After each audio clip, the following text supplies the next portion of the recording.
I were dressing for dinner. Very well. Chapter 9. Uncle Charles, would you turn on the electrics? It's not that I'm afraid to. I just don't like to. I don't think it's safe. I didn't want it in my room, but Aunt Millicent said, sorry. You know, Uncle Charles, it leaks out of the wires at night. And that's very bad for you. James told me so. He did. He said any time I was afraid to turn off the electrics in my room at night to simply ring for him. Isn't that thoughtful? Yes, Mr. Fox Fires, thank you. Mr. Stiles is supervising Henry and the Earl's men with table arrangements, sir. Sir? The electrics, please, James. Yes, Mr. Lewis. Thank you, James. Perhaps it's just as well to not be fatal with such large footmen in the house. Chapter 9. Oh, Uncle Charles, did you know? Mrs. Frederick Bassett refused point blank to dine with us tonight. Point blank, Uncle Charles. She's in a perfect fury at Aunt Millicent for bagging the Earl on his first visit to the States. She met him before the old Countess died and considers him her property. We are to be ostracized while the Earl is here. Isn't that exciting? It's a real tribute to Aunt Millicent. Sorry. You know, he does look quite ordinary to me. From a distance, that is. I wonder if he's looking for an American wife. Heaven knows he doesn't need the money. There's the 6 o'clock. I wonder if the Mariners are. Oh, well, they must be. Aren't they just adorable, Uncle Charles? If I should ever marry, I want it to be just like the Mariners. Sweet, attentive, devoted. Oh, well, what is it? Oh, well, we'll go on after dinner then. Oh, no, Monsieur Nero is going to tell us about a crime. Tomorrow, then. Now, don't go reading on ahead, Uncle Charles. That's not fair. Oh, Uncle Charles, I do love talking to you. You're so understanding. Why, Uncle Charles.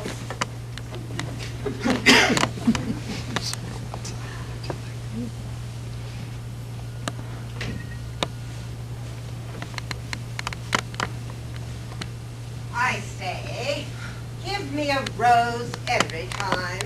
You know where you are with a rose. Someone's been smoking in here. Your uncle, I suppose. Louise, ring for someone to take his lordship's hat and stick. Yes, Aunt Millicent. Miss Fox Firestone. Just Miss Fox, your lordship. My husband's niece retains the single name. The ancient custom of hyphenation, you, your lordship, I'm sure, would be the first to approve. Hyphenation? Oh, quite. When, as Miss Firestone of Philadelphia, I accepted Mr. Fox. I saw no reason to abandon my identity to become mere, so to speak. Oh, quite. Rang, madam? His lordship's hat and stick, Styles. Madam? Yes, madam. If his lordship would permit, 2 rings will at any time summon his lordship's man to his duties. Oh, come, Styles. Somebody ring for me. His lordship's hat and stick.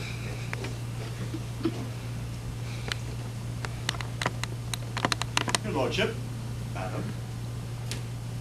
I sometimes wonder if Styles is really right for the country. He does find it difficult to unbend.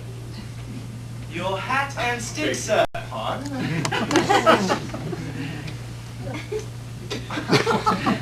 I say, what's your name? Edward, sir.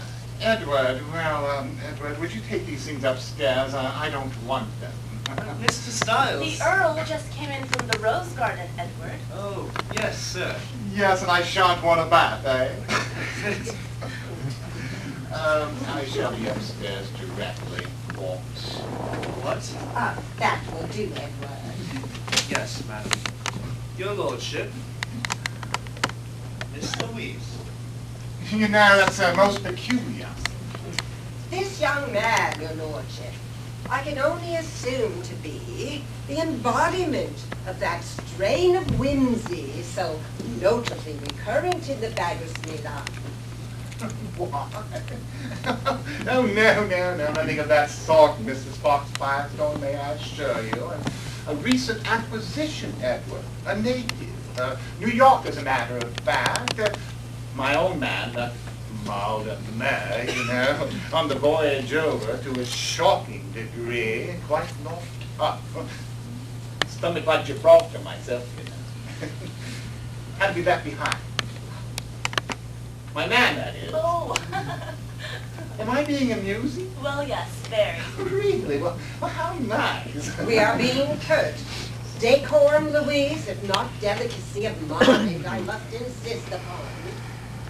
The child, your lordship, the distant cousin, several times removed, of my husband, left orphaned and indigent at an early age by parents. Aunt Millicent, please. Louise, bring me the seating list for dinner. Much as it pains me to use an indelicate word, your lordship, even sotto voce I must. And that word is divorce. Oh, Mrs. Fox Firestone. Parents, of course, both now mercifully deceased. I've kept her secret from all but a very few, that is. One or two momentarily misguided young men who were attracted, no doubt, by her connection and apparent amiability. Thank you, my dear.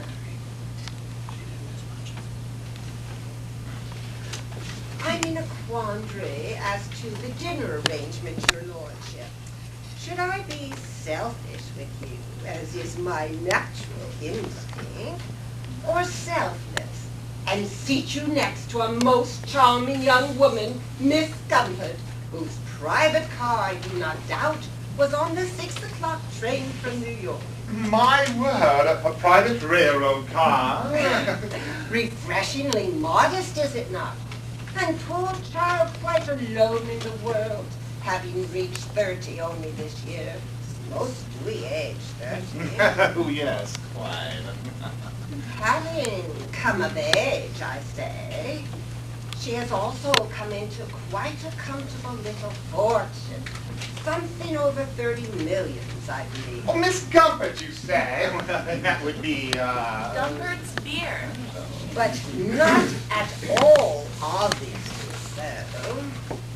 However, I believe I shall let you judge for yourself and seat you next to her. Between us, perhaps, and there I shall be for you to fall back upon. Delightful prospect, dear lady. And now, if you'll excuse me, I should go and get dressed. We gather here for sherry before dinner.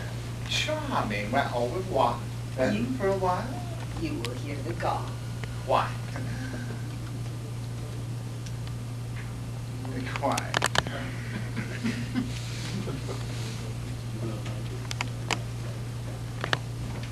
Why did you tell him about the divorce? Well, you did, didn't you? Why? I have a high regard for the society in which I live, Louise. That society has decreed that divorce is beyond repair. I concur. I cannot dissuade you from making you his ultimate heir.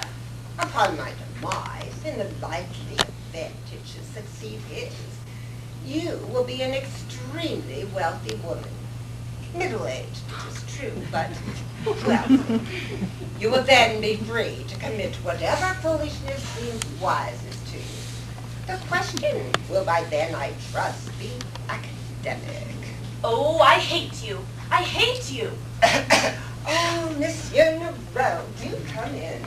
Madame, may I compliment you on your chateau?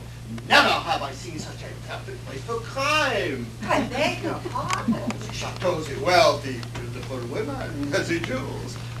La, the mise en scene for crime is the most energetic and elevated sort, to which, as a detective, I have a sensitivity. It is perhaps to be regretted that since I am here, nothing of the sort can come to pass. We shall all be most reassured by your presence, Monsieur Nero. Miss Gumpert travels with an almost vulgar amount of jewelry and only one female companion, besides her man of business, I am determined to have no unpleasantness here this weekend. Oh, chateaus and wealthy jewels and all are safe. The beautiful women. That is ain't no so hot, n'est-ce pas? Quite. Oh, dear lady, I but rehearse, you see. I go to the world's fair little extempo entertainment this evening. I gather my songs, I set C note and then now. I beg your pardon. Ah, yes, now. And as you shall see, I have brought for you the most delightful collection of curiosities. Mais figurez-vous, the very dagger with which the Duke of Chambon met his so unexpected but fortuitous end. The poison of Mademoiselle Alphonse. The actual carne knife with this. You will bear in mind, monsieur, that the entertainment is after dinner. But of course, the coffee, the liquor, and Zanzibar. That will be charming, and is covered, as I recall, by your original fee. If you will now be so kind as to show me the rooms of Miss Campbell, the lazy land, as you say. Certainly. They are on the mezzanine. See? But what a superb vase! Here! French, surely. Oh, they are from Venice, the palace of the dear Doge. Do you know, it took the combined strength of 6 men to place that one at the top of the stairs. Oh, Louise, you will redo the seating list. I shall wear my egress, so I shall want the Earl on my right and Miss Gumpert on his right. The jewels of Miss Campbell. Chanting name. They are family jewels. Oh, certainly, monsieur. The best families of Europe. The Rosa, Emerald, the Goldberg Diamond, the Rothschild Pearl. The Christian names at the moment escape me.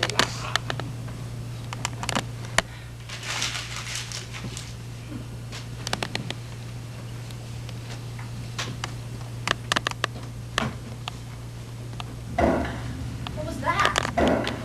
One of the motors from the station. I will tell Mr. Stiles. Too late. Good afternoon, Mr. Mariner. Madam. Hello, Styles, you old savage. Styles, you look simply radiant. How are you? Louise! Darling! Cora! You look lovely. Not a freckle.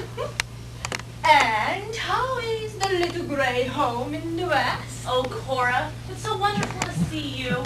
Hello there, James. Haven't you grown? Hello, Louise. But you look depressed. What's wrong? Millicent's been bullying you again? Of course. Oh, darling. But you must forgive her. It's the only fun she has. That doesn't matter. Now that you're here, you must bring happiness with you wherever you go. Ooh, what a lovely thing to say. Well, you do to me. It must be because you're so happy yourself. Well, I at least have the best reasons to be happy. No, my darling. I have that. See, that's what I mean. I wouldn't exchange that for all the castles and all the wealth of the Earl. Of course you wouldn't. Neither would Earl. What Earl? The Earl of Baggersley. He's here, you know. Humble? What is it? I was once acquainted with the Earl. Slightly. Don't do stop. It was before I met Mr. Mariner. The Earl did me the honor of asking me to become his wife. And what prevented it? The Dowager Countess. As a mischief maker, she found her eagle only in your Aunt Millicent. She dominated Hamburg completely, a thorough dragon. I only met her once. I never forget that interview. He left me shattered. But you must admit, rather well off. That's neither here nor there. And the impression that I was rather well off didn't seem to frighten you away. It would have taken more than that to frighten me away, dear love. I've seen only one woman lovelier than you were then. And that is the woman you are today. My darling. You are a wretch. But I do adore you. And Cass, Our other guest arrives, Sire. No, madam. Mr. and Mrs. Mariner wouldn't unaccompanied. A minor delay at the terminal, no doubt. Stay at front door, Sire. Clark, Cora, how are you? Darling Millicent, how lovely of you to ask us. We were bored, my dear, to the thin edge of violence at the Porters. I trust you will find us more interesting. I must tell you whom you are to meet. Oh, darling, I'm so pleased. How enchanting to see Humboldt once again. How thoughtful of you. Oh, you've heard. Yes, and we're both delighted, aren't we, darling? A great honor to be included, Millicent. I do think I might have been allowed my own little surprises. However, Louise, have you the list done? Yes, Aunt Millicent. The Earl sits right here, and Miss Gumpert here. Well, it will have to do. Miss who? Miss Gumpert, darling. Who else? Carlotta? Did you tell him, or didn't you? I don't know. It was a surprise, that's all. It might not be the same one. Oh, it's bound to be. Do stop. Oh, darling Millicent, you really are too wicked. Come and help me unpack. I have such a heartwarming little story to tell you. Oh, more romantic by far than the Earl and I. Pure Pilius and Melisande, my dear. I don't think that's very funny. Once upon a time, a poor but reasonably honest young man was riding alone with what should he spy but a beautiful princess leaning out of the window of the world's third largest brewery. I want you to know that I worshipped Carlotta Gumpert, Stuff and nonsense. and she worshipped me. It's not stuff and nonsense. We were engaged to be married.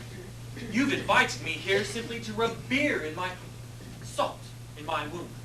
You never had the least chance of marrying her. She was underage, you know that? You did quite well. I can think of few things more pleasant than getting 25,000 for not marrying Carlotta Gumpert. Oh, as a sop to your dignity, may I remind you that Cora only got 15 for giving up the Earl. But hers were pounds. You know everything, don't you? I endeavor to. But Cora has always puzzled me. 15,000 is rather a drop in the bucket to Baggersley, is it not? The problem was so simple, as you will agree when you meet the Earl.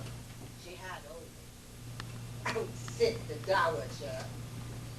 Very simply, Cora took her 15,000 because she needed it. She paid her bills and did what any sensible woman would do. She went to Paris and bought a ravishing new wardrobe. She looked about her. Instead, you mistook her for another heiress. What a cruel disappointment for you both. No. Any disappointment we may have felt upon learning that we weren't as wealthy as we had anticipated has been more than made up for in mutual devotion. Oh, we do have our ups and downs, and I don't mind telling you, Millicent, that you saved us from a true mauvais quart d'heure. Our time at the Porters was nearly up, and the Brevert is being very tiresome about our apartment. You know how they are. Having paid the bill only last April, I do indeed. Well, we shall see. We shall see. Oh, My dear, you are a good Samaritan, but I'm curious as to why you've asked us here, and how you got our erstwhile fiancés to come, knowing we'd be here. You mean they don't know? Well, it's to be little surprises all around, eh? The apparition of, shall we say, an extinguished flame will startle and upset Miss Gunther as it will the Earl. Each will require solace and reassurance. What's more natural than that they should find it in each other? Matchmaking, eh? They have so much in common, I feel, each being essentially a bore. Benevolence, philanthropy. Not at all. Next summer I am touring the continent. I should be far from averse from appearing in London first as matron of honor at the wedding of the Duke and the Earl and the Countess of Baggersley. Dear Westminster Abbey. Yes, an engagement of a year would be most suitable. I see. Aren't you rushing things a bit? I think not. More than a year to my mind would be tempting Providence. Have you gotten around to considering the problem of an heir? Surely, Clark, that is a question to be settled between Carlotta and myself. And yes, I am not mistaken. Here she is now. Miss Gumpert, madam, Mr. Bisbee, and a Miss Rampier. Dear Miss Gumpert, do come in. Welcome to the hut. Mr. Fisbee and Miss Rampier, of course. Oh, Mrs. Fox Firestone, we are so honored. Miss Gumpert, may I present Mr. Mariner Clark? Hello, Carlotta. There must be an angel flying through the room. Hello, Miss Rampier. How are you? I don't know if you remember me, Mr. Fisbee. I remember you, sir, distinctly. Mr. and Mrs. Mariner are with us for the weekend. Mr. and Mrs. Mariner? Well, charming. How are you, my boy? Finally got married, hey? Congratulations. I mean to say, yes, congratulations. Thank you, sir. Then you have met before. How charming. Delightful. Carlotta, my salt. Keep still, Harriet. Mr. Mariner, how do you do? Carlotta, I Miss hardly... Gumpert, I think. Don't you? Mrs. Fox Firestone, your house is quite charming. Oh, thank you, my dear. Oh, I do have a weakness for useless but attractive bric-a-brac. This room alone must have quite $25,000 worth in it. And how is good old Charles, eh? Well, I trust? So far as can be determined. Perhaps you would like to refresh yourselves with a stroll in the rose garden before seeing the rooms. A sweet thought. Carlotta, the dear roses. I thank you. No. On second thought, yes. Harriet, see that my trunks are taken up. Dear one, do you think it's quite wise? Styles will show you up to the orchid suite. The orchid suite. I shall feel quite fast. Why? You are in the juice room, Mr. Fisbee. I shall pick you up. You will want to wash. Well, yes, thank you. I am most looking forward to meeting Mrs. Mariner. Mr. Fisbee, I would be most obliged if you could ascertain my husband's plans for the autumn. One hardly likes to ask the servants these things.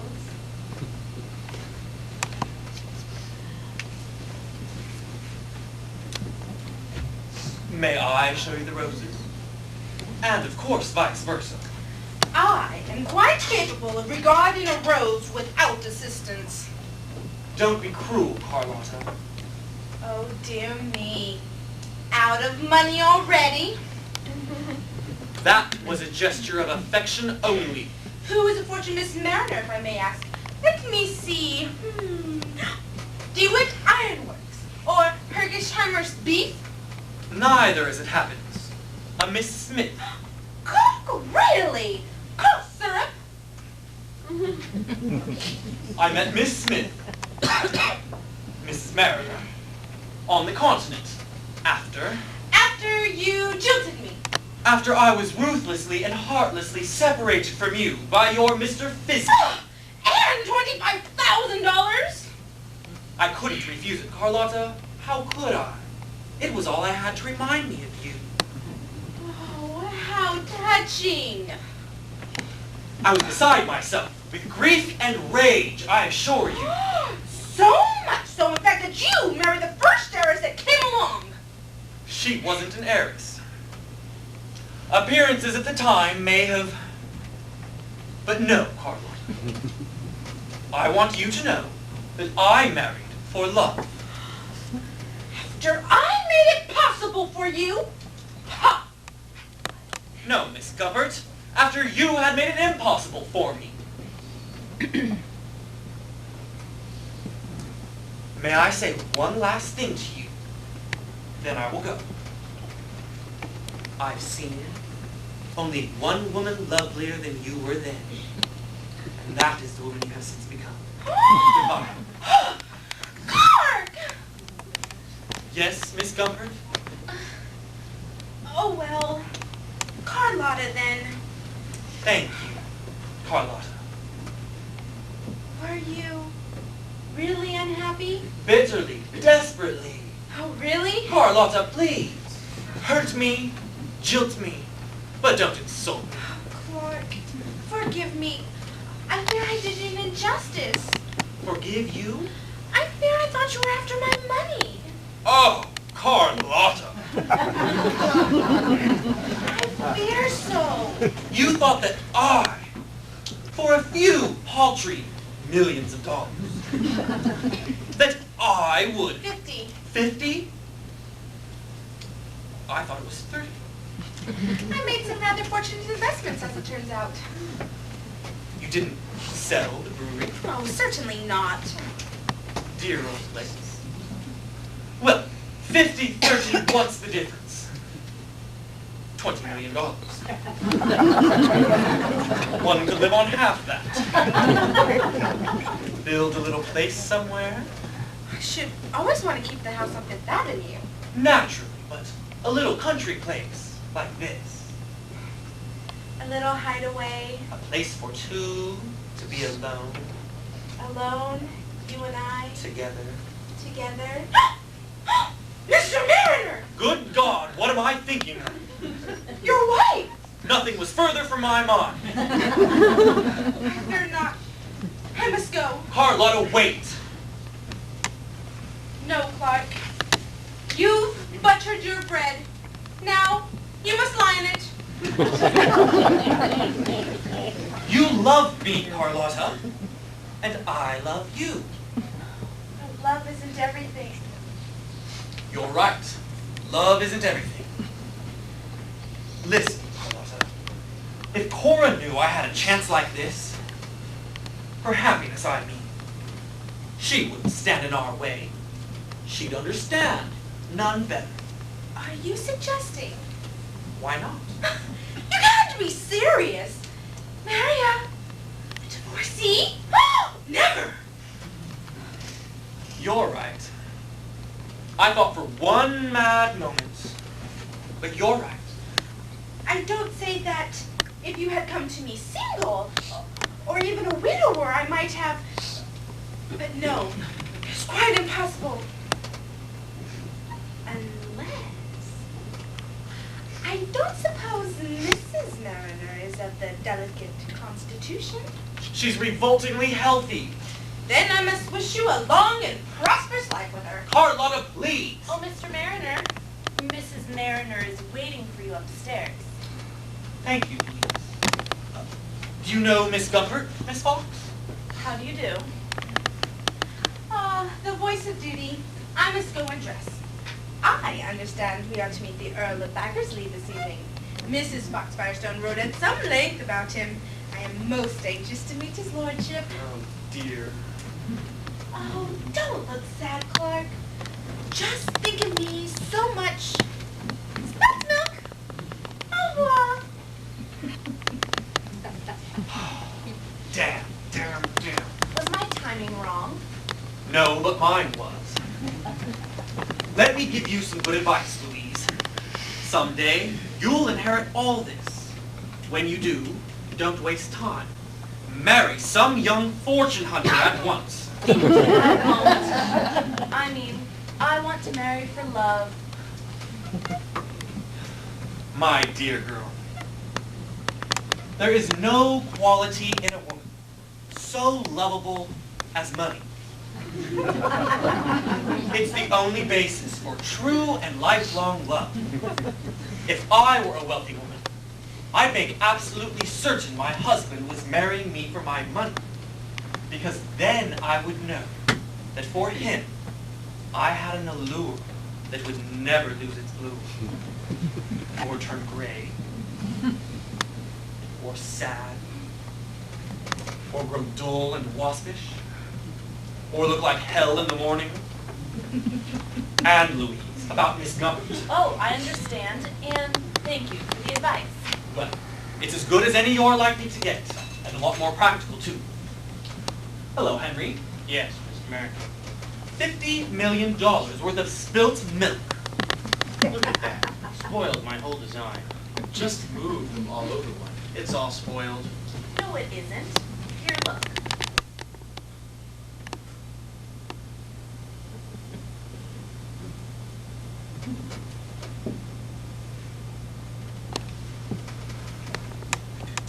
There. Now it balances. Well, ain't that clever? Yes, she deserves a nice little reward for that. She sure does. Oh, it was nothing. Now, please. James, you do that again and I'll kill you. I will. Don't I get this too? Please stop. Grab her. Unhand her. Edward. What do you want? Unhand her, I say. Oh, beat it. Come here, you little chicken. Leave Miss Fox alone. Now, please don't muss him up. Are you all right, Miss Fox? Get him! All right, drop those things. Sorry. Oh, sorry. Look here, you. Yeah, look here, you. Oh, shut up. Go get me something for my eye. You'll be lucky if I don't tell Miss Fox a Firestone on you. Oh, please don't. Yeah? Well, I'll see.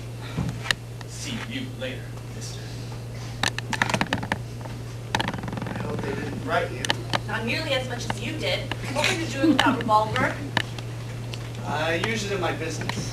Are you a robber? What? Are you after Miss Gumbert's jewelry? Because if you are, you'd better be careful. There is a detective in the house. I'm not a robber. Are you sure? Word of honor. Who are you anyway? The name's Edward Leslie. Oh, I may as well tell you. I'm not a valet at all. I'm a clerk at Bender Claridge & Son. The Earl's lawyers in London had a connection with us. They wanted someone to keep an eye on him while he was over here. I guess he isn't very intelligent, though. Mr. Bender thought of me right off. That sure was nice of him, wasn't it? Yes, very. Well, I used to box a little at the Y. The YMCA, that is. I get a raise if I do a very good job, so you can see how it's very important to me. You won't tell, will you? Of course I won't. And I'm sure you'll be a great success and get your raise. Thank you. And do you know what I'll be making if I do? $18 a week. You could even get married on that. Could you, Mr. Leslie? So, if I were to meet a nice secretary, pretty little maid, or even if I were to... Gee, you just called me Mr. Leslie. Oh, may I? I wish you would. Well, I'll have to call you Edward in public. But when it's just you and I, Mr. Leslie. Oh, Miss Fox, you're wonderful. Oh, Mr. Leslie. Edward! Yes, your lordship. Where have you been? I've been ringing and ringing. A shocking state of affairs. I'm quite out of breath. I had to tie my own bootlaces. May I offer my sincere admiration and esteem, sir? Oh, well, thank you, my boy. Yes, I did. Me? I think I could do it myself. No, sir. No, mind not on your work, my man. Easy to see that, and easy to see why, too. Having a kick-up with the secretary, eh? Look like it, good enough, but critical thing, too. I say, where were you going? Much better this way, sir. Why, yes, indeed. Most toothsome. Rather taken by her myself at first. Hey, now. Don't think I'm warning you off, my man. Far from it, feel free, eh? But do try and confine yourself at the house. It's most unsettling to come into a drawing room and all unsuspecting and come face to face with... Humboldt! Darling! Good God! Your time, sir.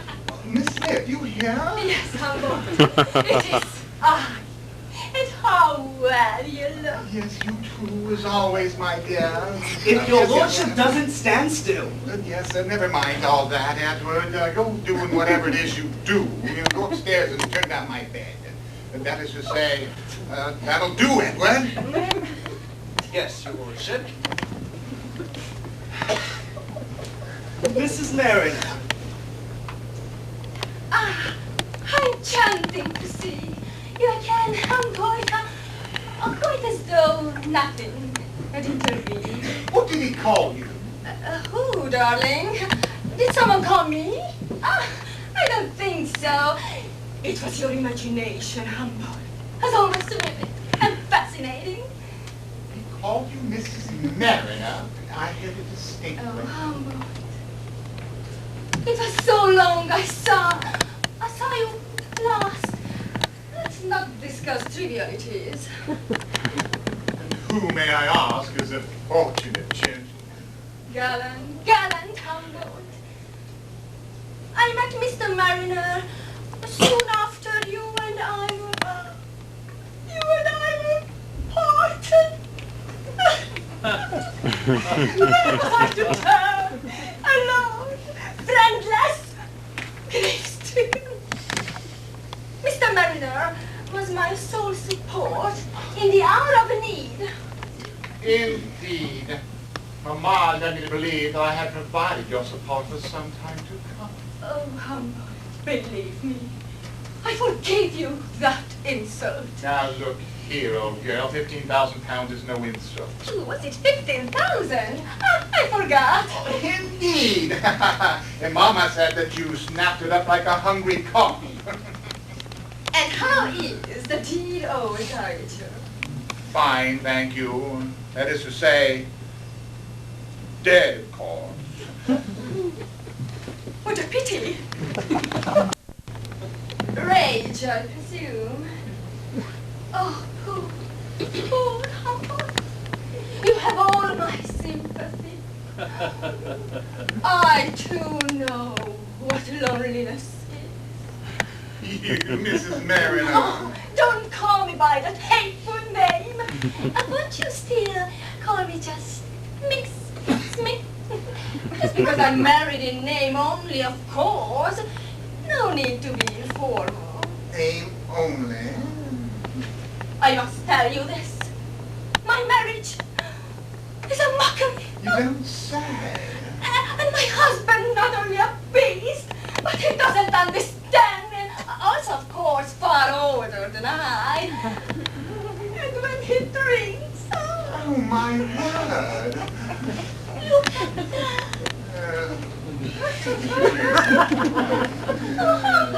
Miss Mariner. Oh, Mrs. Mariner. How often I thought of you and the lovely Beckersley. Well, you know how bad the drains were. Had them all redone last fall. Oh, Humboldt, I like you. I thought of you the whole time. And how often I have asked myself, should I go on with this farce? Farce? This tragic farce, I mean. Should I remain with this drunken beast of a man who doesn't understand me? Or should I seek my freedom Oh, well, well, not much you can do, Miss Bell. Kitty, you're so lovely. One only half realizes how lovely you are. If you were free. Yes! What I mean to say is that he's quite old and he drinks heavily, you say, besides being bestial. There's no hope, I'm afraid. He's a picture of health. Really? Well, how odd. Isn't it? I wonder how he does it. Surely there's another way. I'll think of one. Oh, Humboldt! Surely with your protection a divorce. Oh, Mrs. Mariner. Miss Smith. My word. I don't like to hear you mention such things, even in jest. Little girls like you shouldn't even know such words. And it can never be. No, there it is. Pity, I know. Romeo and Juliet, eh? Well, attractive thought, that. Lifelong devotion, of course, and all that. Pity, too. I would have liked to see you in the Baggersley sapphire with that great pearl and diamond ring on your head. Oh, don't. Oh, there, little girl, don't cry. Oh, dear. Anything wrong? Oh, no. Just having a little chat, you know. I see. There, little girl. Don't cry. I say, well, that's most considerate of you. Don't even have mine. Like to introduce myself. My name's Baggett. Earl of? Why? Good to meet you. My name's Merritt. Clark. Always please me to... Mariner. I assume you've met my wife. Oh, well, yes, know her well. Well, that is to say, we just met. Well, how about a little drink? Oh, no.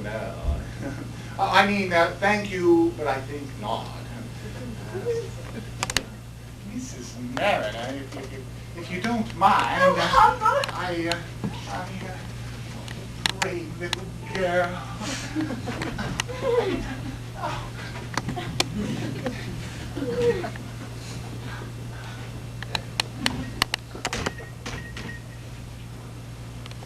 Brave little girl. What did you tell him about me anyway? Hello there, Charles. Charles. Oh, that's the Earl of Baggersley, Millicent's lion. I'm sorry.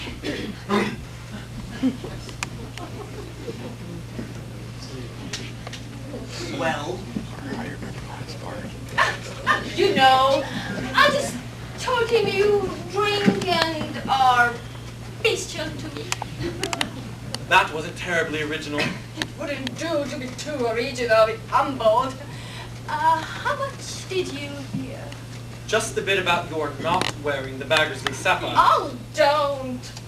I'm sorry. No luck, eh? No. Everything would be fine, but, oh, darling, if I only weren't married to you. I know how you feel, dear heart. You too? The whole 50 million, there for the taking. Oh, my poor darling. Here I am bothering you with my troubles. I don't blame you. A countess with Baggersley and the house in Mayfair. I was so sure the countess would live forever. And why not? She already had. We'd still be all right if only we hadn't gone and fallen in love with each other like idiots. Well, you're so blasted clever and handsome. And you're so damn lovely and sweet.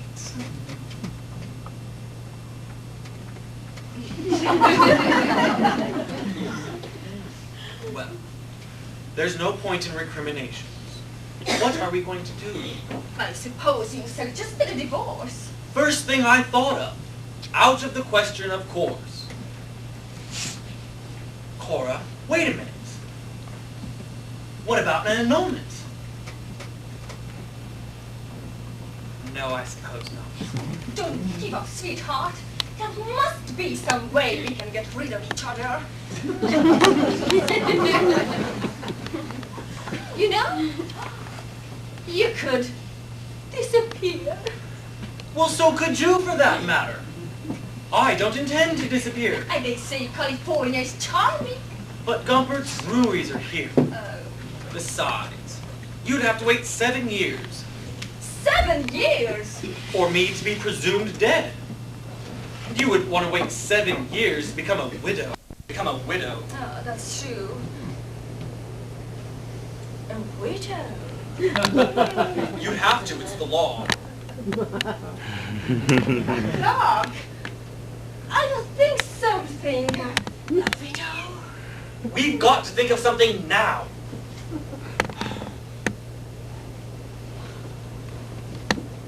Clark, if one was worth to think of something rather extreme, would you approve of it? The extremer, the better. Oh, I hoped you'd feel that way. Now, Cora, listen. If anything like that occurs to you, I want to be a part of it. Oh, you will. Promise? I promise. Well now, I just remembered something I forgot to do upstairs. Little scatterbrain. Don't be long. You hardly have time to miss me. Goodbye,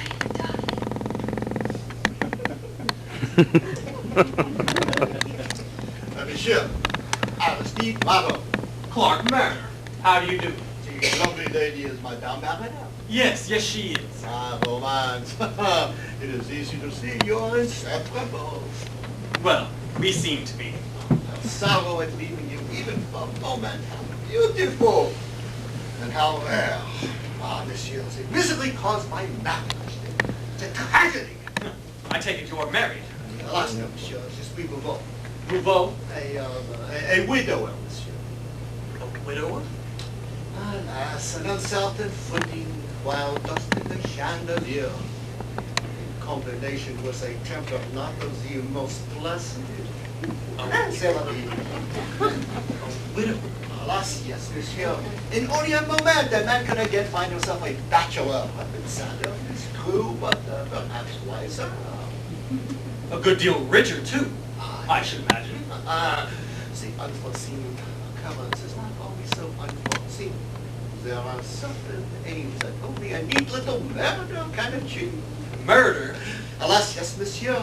Oh, the descending waves, the walking the cliffs, the poison cocktails, the bombs, the clocks, the chutney dogs, the... Please, Monsieur Nero. Monsieur, I find a breach, I fear. I was speaking of it this very evening. Would you believe, sir, I have here the very instruments which have brought money and revenge, the only two motives of murder, to not a few individuals. Right there you do? And yes, they illustrate my little lecture on crime. As I said to Madame, the coffees, the liqueurs, and then the murders, yes! Yes. Now I must fix the room in my mind. We usually have coffee in the library. Oh, is that you? Right through there. Ah, thank you, monsieur. I trust I have not bored you. Oh, on the contrary. Thank you. Perhaps some days this will all come together handy, eh? Monsieur.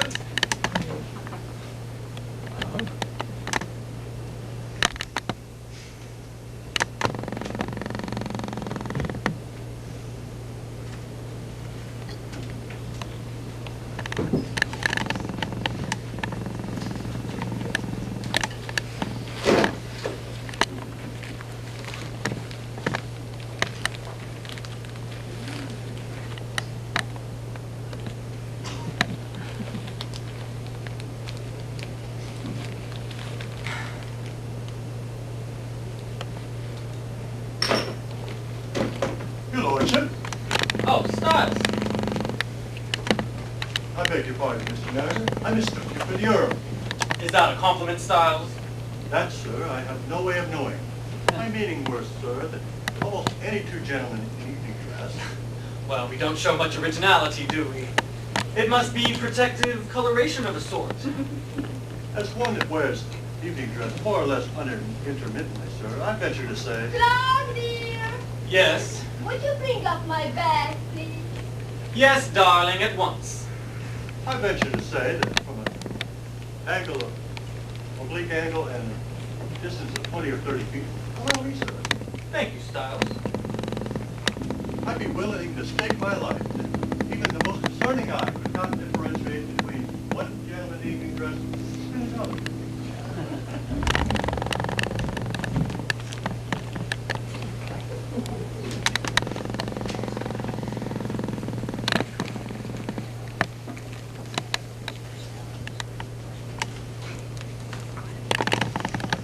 What is it?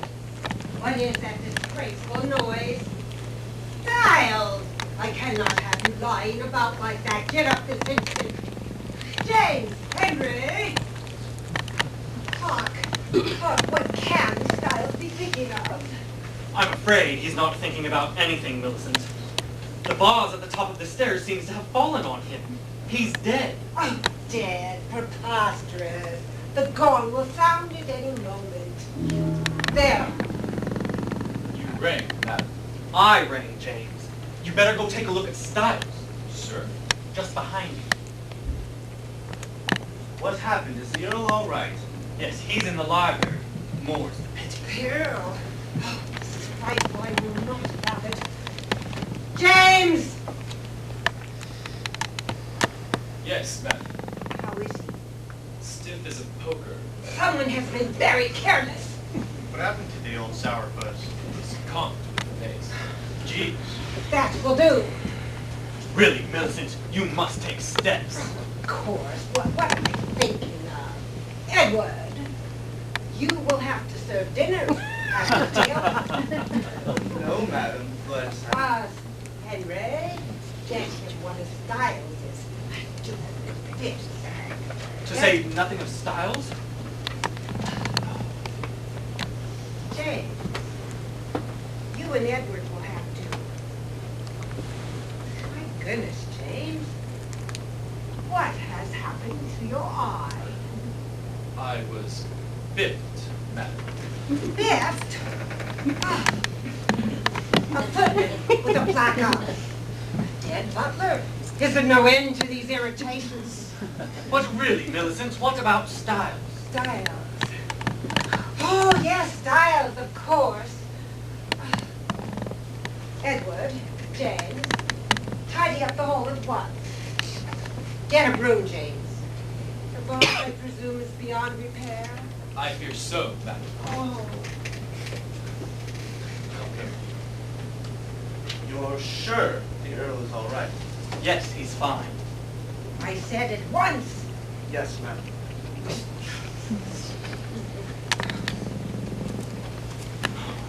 Cora had just called down for Styles. Styles was taking Cora's back after her. When the vase fell. Yes. Someone must have brushed against it. Then someone is most unthinking. That vase is quite irreplaceable. Not only that, it quite spoils the pair. To say nothing of Styles. Oh dear, yes, it's disastrous. Who knows what sort of butler this Edward person will make? Now I shall have to have candles at dinner in case Styles' coat doesn't fit. What a nuisance making these last-minute rearrangements. And Clark, Yes. I want this mentioned to no one. Do you understand? No one. Well, you'll have to send for the police.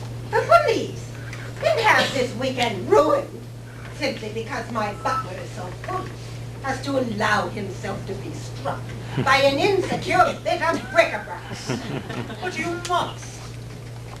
God, it isn't like you to be so lacking in a spirit of helpfulness. You are distrait, I've noticed it. Possibly you are anxious to be getting back to the brief. No, no, no. We're delighted to be here. Then, let us hope Nothing will come up to curtail your stay. Yes, Millicent. And no more nonsense about the police. The foyer is pristine, madam. And, Bree? In his room, madam. Good. You know, I wonder if James wouldn't make a rather good butler. If he is so difficult to find matching equipment, though. Oh, what a nuisance. I better see to Styles and Edward's tailcoat and the candles. Do let us hope there will be no reoccurrence of this unforeseen occurrence.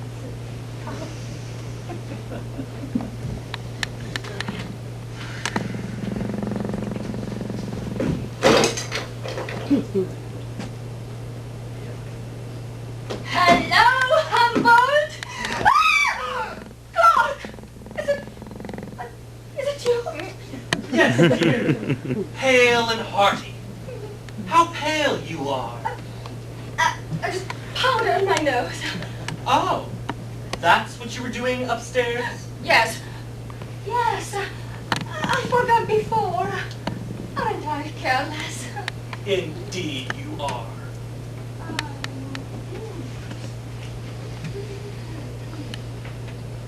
I thought you were bringing me my bag. Yes, I was.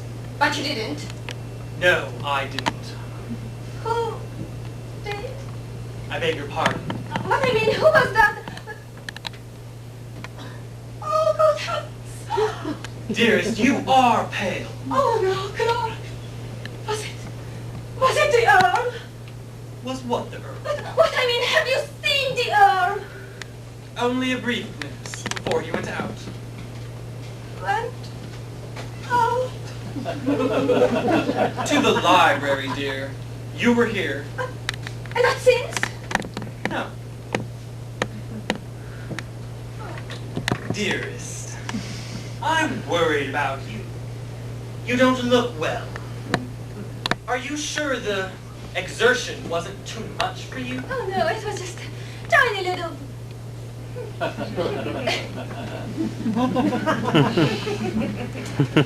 All this running up and down stairs. You naughty girl. What you need is some fresh air. Oh.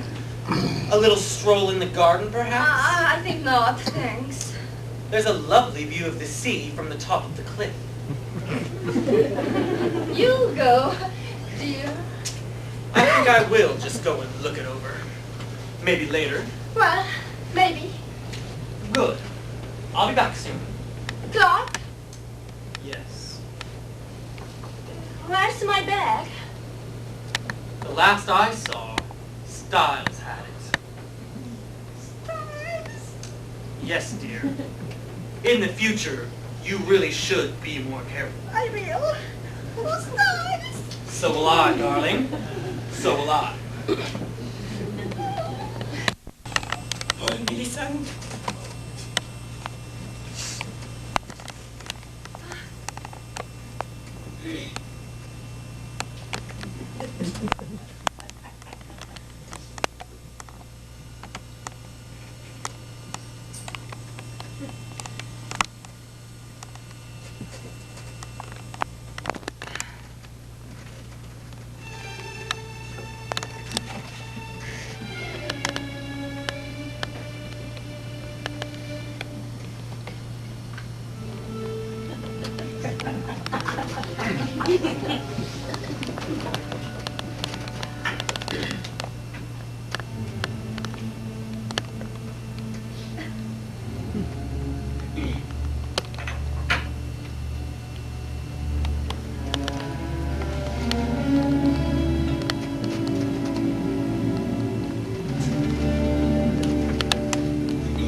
Peculiar Frenchman in there. He tried to instruct me how to put a bomb in a clock. Bomb in a clock? Fancy. A child could do it. Thought it a bit drastic, though. I knew him that interested in correct time myself. Ah, Sherry. Oh, Humboldt, your tie. Let me tie it for you. You sure your husband isn't about? Oh, no, he's out in the garden. Good. I shouldn't like to be caught in flagrante delicto, you know. In flagrante delicto? Isn't that sweet? And now, Humboldt, you must be patient. Just a little while longer. Oh, yeah. Mrs. Fox Firestone. Yes, that will do nicely, Edward. And remember, hands out of the pockets. Oh, you don't mind. I took the liberty of borrowing him. I've had a slight accident with my butler. Oh, Millicent, I can't tell you how sorry I am. You, my dear, you weren't even down here, but thank you for your kind impulse. Shall we have a glass of sherry? Why, cheers. How can you, Hubbard? I do hope Styles brought up the Amontillado. Oh, do let me. Clark says my nose. Thank you, my dear. No. Cheers. But shouldn't we wait? Whatever for? For Miss Gumpert. Here they are. Miss Comfort, I still so question the wisdom of wearing all the emeralds. Mr. Bisbee, if I choose to carry my jewels about in a paper sack, I shall do so. Come back here. Do come in. How enchanting, monsieur. Mais vous parlez français, Oh, caporal! Mrs. Fox Firestone, Carlotta was just saying what a beautiful house you have. Now, my dear, may I present the Earl of Baglersley, Miss Gumpert. How do you do, your lordship? Miss Gambert. Pardonnez-moi, monsieur, the afféminat. Humboldt, won't you introduce me to Miss Gumpert? Oh, yes, by all means. Miss Gumpert, Mrs. Merrick. How do you do, Mrs. Mariner? Clark, Mr. Mariner is out in the garden. He will never forgive himself for having missed you. So I understand. Oh, your lordship, what do you think of our little Mrs. Fox resort? Charming, huh? Firestone, would you do me the honor of introducing me to the Earl, please? Oh, and this is Monsieur Norrell, Miss Gumpert, Monsieur Norrell. Pardon? Enchanté, mademoiselle. Monsieur, your lordship, my man of business, Mr. Bisbee, and Miss Remphier. Your lordship. Ah, sherry, Miss Comfort, may I? Oh, allow me. Ever been to England, Miss Gumpert? Never arrived here. I've heard of it, of course. A charming little place you'll find. Oh, there you are, Charles. Come in. My husband. And I am Miss Fox. How do you do? My husband's niece. Miss Fox, how delightful. What a beautiful family you do have, Mrs. Fox Firestone. Oh, Miss Remphier, I think that's my glass. Oh, no, please don't bother with me. Oh, but think of it. Here you are. Uncle Charles, do have a glass of sherry. So will I. May I help you, Miss Fox? Oh, no, thank you. There you are, Uncle Charles. But where is Clark? Really? This is too thoughtless of him. Oh, shall I seek him out, madame? Oh no, here he is. Clark, darling, you are so late. Sorry, dear. Good evening, everyone. You know everyone, I think, Clark. Sherry, darling. No, thank you, dear. But you must. I mean, do have a little sherry. Well, I guess it won't kill me.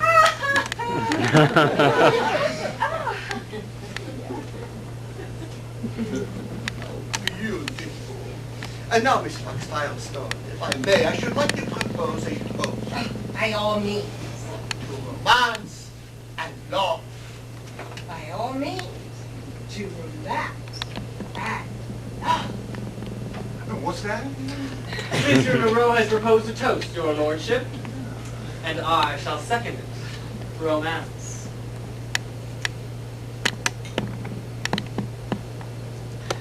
The toast improves even your sherry, Millicent. Thank you, monsieur. For one, I toast romance. I toast not only love, mariage.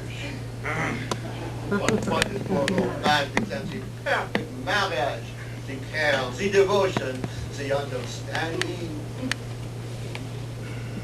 To romance! By all means, to romance, bottoms up, and... How romantic, Monsieur Moreau. To romance. How romantic. Carlotta, dear.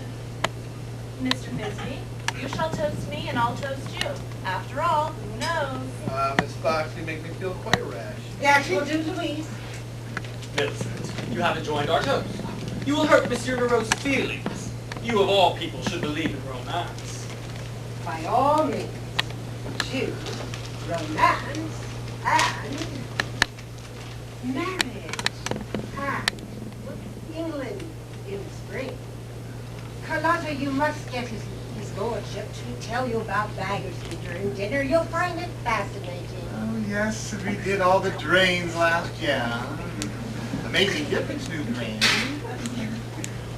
Mrs. Merritt. Oh, yes. But you haven't joined a little toast. Now, come now. Shouldn't be left out. I don't really. No, Mrs. Mariner flees romance like a rose. Help you, Madame. Oh, Sherry, darling. Wouldn't dream of depriving you, sweetheart. Miss Scumper. I thank you, no. Millicent. Come, darling. Mustn't break the sequence. That's very bad luck. Oh, yes, to romance by all means.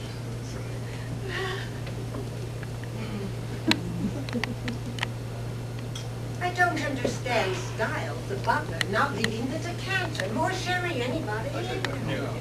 Louise, ring for someone. I understand, Mr. Nero, that you will be entertaining us after dinner. May I say that I, for one, Mrs. Mariner, are you feeling quite well? Yes, yes, I am. I don't understand it. I'm fine, thank you. Those extraordinary that did not the bomb the talk there. You know that all you have to do. Dinner is served. Thank you, Edward. Edward, what are you doing in Styles' coat? I'll tell you later. Thank you, Edward. Your lordship, will you keep your arm to Miss Gunther? With pleasure. I would like to compliment you on your emeralds, Miss Gunther. Magnificent. Oh, these? I wear them often in the summer. I find the color most refreshing. Well, Clark, you and Cora, of course. Mr. Thisbe. Miss Ramsey. Miss Rampier? Mr. Thisbe is to be you and I. Come along, dear. Oh, what's the matter with you? What? Are you sure you feel all right? Run along, Louise, and make sure that everyone finds their places. Yes, Aunt Millicent. Monsieur Nero, you're on. Come along, Charles. Monsieur Nero, this afternoon, a slight accident happened. An accident? You are going to the house. Never. Never mind, it isn't likely to be repeated.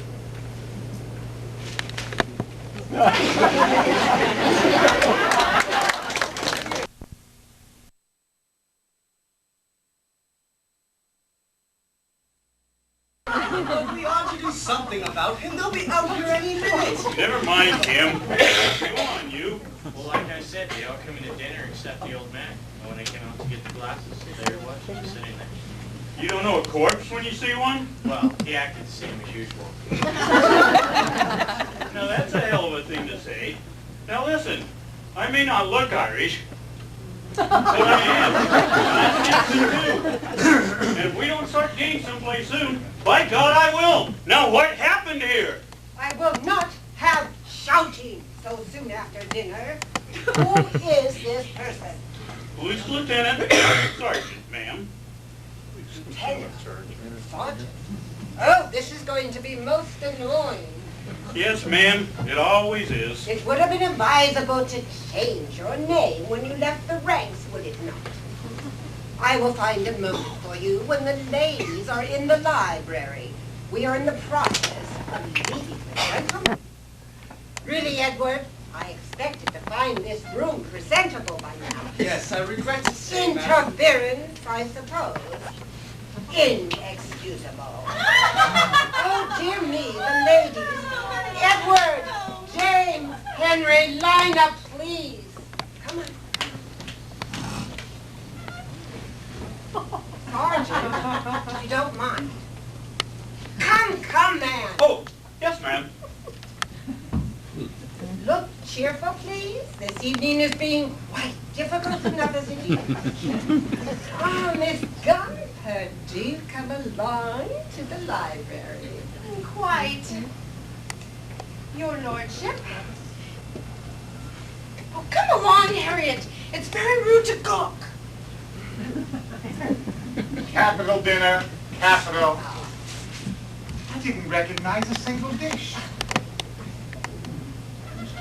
What's this? Oh, the palace guard, Humboldt. It changes at regular intervals. Really, you should rejoin the gentlemen. I say, do I know you? Lieutenant Sergeant, sir. Really? Well, somewhere between Sergeant Major and Lieutenant Commander, I presume. You Americans. Days.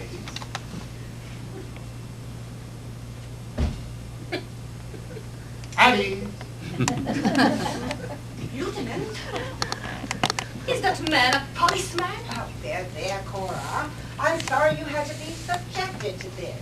Louise, do take Cora into the library. Don't worry, Cora, darling. He's only here about the accident. Oh dear. Which one?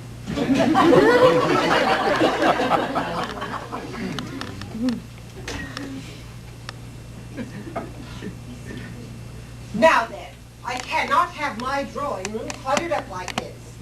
James, Henry, carry that chair into the dining room. Oh, I can't permit that, ma'am. Well, I wouldn't do that. You're quite right. The gentlemen are still in there. Take it into the kitchen for the time being. If I may say so, madam, that is apt to disturb the chef.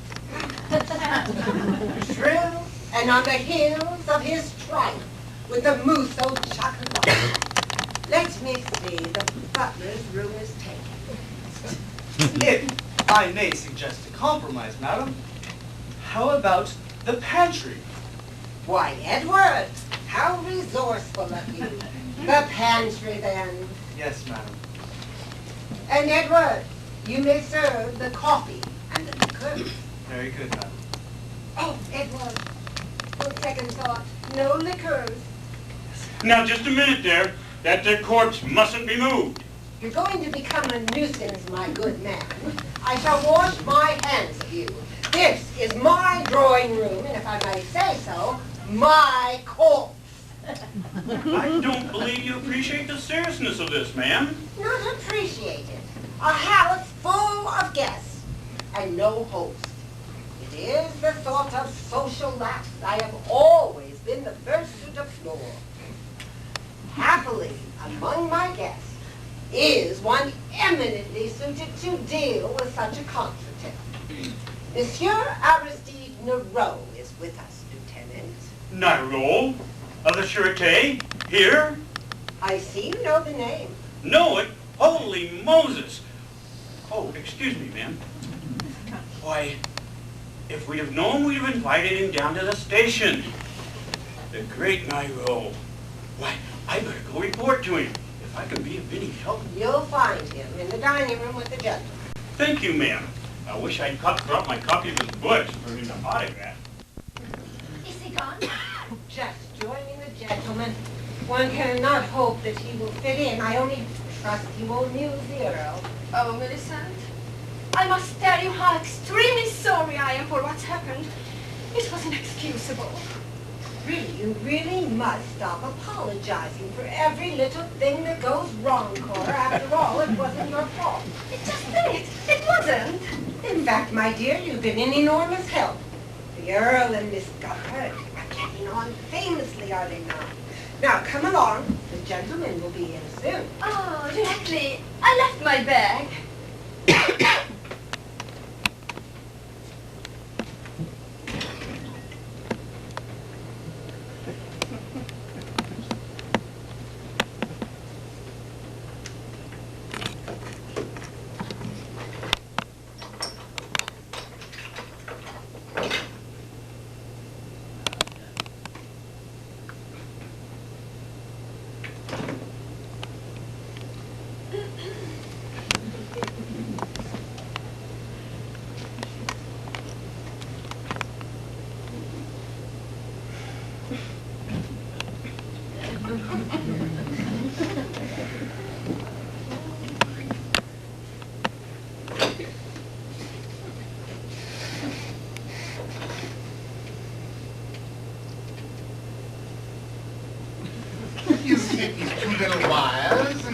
twisted together and hook 'em up, and there you are.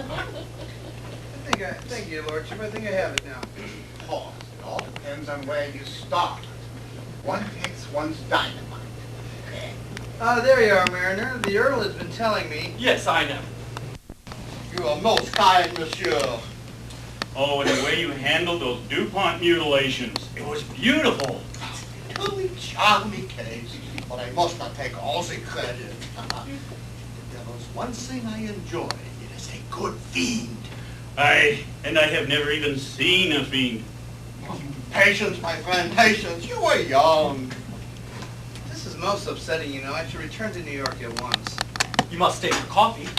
Excuse me. Ladies, coffee.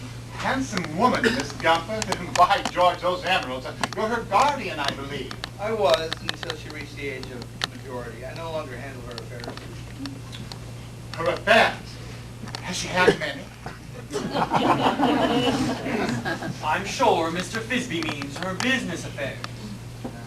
And how are your affairs these days, Mariner, if I may ask? Well, things should be looking up quite soon. Oh, good. Miss Gumpert, I've just been hearing all about your affairs, eh, Mariner? I beg your pardon. No, not that sort of affairs, I assure you. I can tell by looking at you, you had none of those. Indeed. Carlotta, do let me get you some coffee. Thank you. Humboldt, you mustn't be naughty and wait, Miss Gumpert. The poor dear can't help being so unattractive. It's her nature. Oh, behaved like a cat, did I? Well, I didn't mean to. Oh, as if you could. Everyone could be as kind and charitable as you, my dear. Oh, please.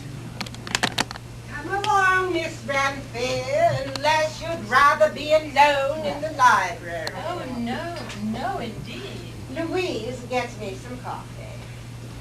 Of course, Miss Fox need not have sent for me with you in the house, sir. But I'm mighty glad that she did. Why, I wouldn't have missed this chance of meeting you and of seeing you work. Ah, well, this was not work, monsieur. This was child's play. I knew at once who had committed the murder. How? I mean, who? Murder? What murder? Oh, Edward. You mean to say Charles was murdered? How dare you all suggest so vulgar a possibility? Notion, Louise. Surely not murder, perhaps indigestion. No, he didn't dine with us. Well, Millicent, what I meant was that... You myself? Murder, eh? Glad to hear he wasn't indisposed. Poison looks like. Must have got a pint of it, too. Nonsense. It was just a... He did? Oh. It must have been an accident. As a matter of fact, I know it was an accident. But if it is murder, then there must be a murderer. It might be anyone. It might be you. My word. Now I'm sure that Monsieur Nero nor the Lieutenant Sergeant would dream of implying that the culprit was one of my guests. Doubtless some passerby. Please reassure yourselves. There is no cause for apprehension. Tout va bien. The lieutenant has been good enough to place himself under my orders. In a moment, I shall direct him to make an arrest. Meanwhile, Don't be frightened, Cora. He won't do it here. meanwhile, I should like to explain my reasoning. To prove once again that no one can hope to delude the powers of deduction, injustice, and retribution. Here, here. Thank you, monsieur. Now, as always, I ask myself at once, money or revenge? Let us take revenge first. Who, if anyone, was known to dislike Mr. Foxfire's show? Who ever said again, disliking love was not enough for the motive, n'est-ce pas? Money, however, course not. So I asked myself, who stood to gain from this melancholy event? Precisely my own reasoning, so... So, I realize I must be mistaken. I am to conclude then that you do not propose to commit the major breach of etiquette of arresting your hostess. Hey, it's thanks to Missouri Nairo right here that you're not in the clink right now, ma'am. Indeed. My colleague is impulsive, madame. You must not give him. Well, who was it then? Who could it be, madame, but your former butler? Styles? When he did not appear for dinner, I was sure, he has taken flight to avoid justice, but it will be a simple matter for the police to bring him to justice. For from justice, mesdames and messieurs, as from the deductions of Noir, there can be no refuge. Oh, bravo, bravo, bravo, brilliant. Amazing piece of deduction, wasn't it? Extraordinary. I beg your pardon, but there won't be any call for the police. That will do, Edward. Styles. He's right in his room where we put him. What? You were more than precise to call him my former butler, monsieur. He is also deceased.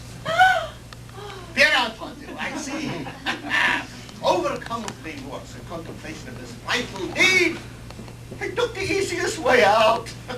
The only trouble is, it wasn't suicide. Clark, dear, don't create difficulties. He was flattened by what you like to call the descending weight. One of those urns. Oh, and quite irreplaceable. This is most irritating. Are you sure? Irritating is hardly the word. Miss Gunford, more coffee. Oh, I believe I will. Harriet, behave yourself. Where am I? It's all right, Miss Ramfear. The butler didn't commit suicide. He was killed. Oh, my. Edward, more coffee. Most extraordinary, all this, eh? Yes, indeed. Most entertaining. Oh, my word, Miss Comfort, you have nerves of steel. Why, thank you so much. Oh, you must miss those exciting weekends at Baggersley House. The whist, the croquet. I think the time has come to seize my opportunity. I must be leaving for New York. If there's anything I can do... What happened? Somebody pushed me. Oh, there must be a leak in the wires. James! Don't anybody move. Why did you do that? It wasn't me, ma'am. I feel sure I heard a shot. My word, yes. Fortunately, no one was injured. James! I guess I better go look. I guess so. Well, anyway, darling, you're all right. Sweetheart, thank you. James? Oh, this is too much. Monsieur Nero, I look to you. Put an immediate stop to these antics. Now, Poirot was on the set. A pair of urns is one thing. A set of matched footprints is quite enough. It certainly is. I'm terribly sorry, Millicent. Believe me. Thank you, Clark. One knows one's friends at a moment like this. I was thinking poor James. Yes, indeed. Poor James.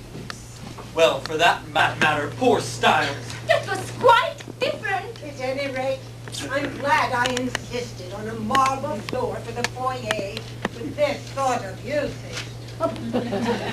Edward! Henry! The dining room. I suppose so. And more coffee, Edward? I must apologize for this. Oh, it's all right. I didn't want another cup anyway. Harriet, do behave yourself. Handle yourself so well. Pardonnez-moi, mademoiselle. What is it? I search for clues, mademoiselle. This is most interesting. You see, 3 buttons. Black, yellow, and what looks like diamond. If you found it here and it looks like diamond, it is. Also 1 hat pin, 1 small pair of glasses, 1 comb, 7 hairpins, and what is most interesting, a list of names. The names of everyone is excluded. Do you know what this means? Me, I shall have something to say to the maid who cleaned this room. 7 hair is. It's all part of a pattern, my God. Fiendishly Why? What is it, Monsieur Rose? Ladies and gentlemen, Harriet Rentier, what have you done? I've never touched a gun before in my life. Oh, Mr. Bisbee. have no fear, mademoiselle. This is not the crime of a woman. Poison, yes. A dagger, yes. A gun, never. This murderer of ours is cunning. I wish you would stop referring to him as our murderer. Frankly, I waive any claim. He has paid things first. And his last mistake. For once we establish the ownership of this gun, the criminal is ours. There cannot be so many guns here that there was any question. Excuse me, ma'am. Oh, certainly. Yes, the owner of this gun is the thing. That's the make. French. Shows discrimination. One shot fired as it should be. The handle is... What is it? I have seen this gun somewhere before. Have you really? Where in the world? Amazing. What a coincidence, eh? Small world. It seems hardly possible. Oh, I am sure of it. But the serial number will tell us. Aha, that's not the final. 3, 2, R, 5, 6.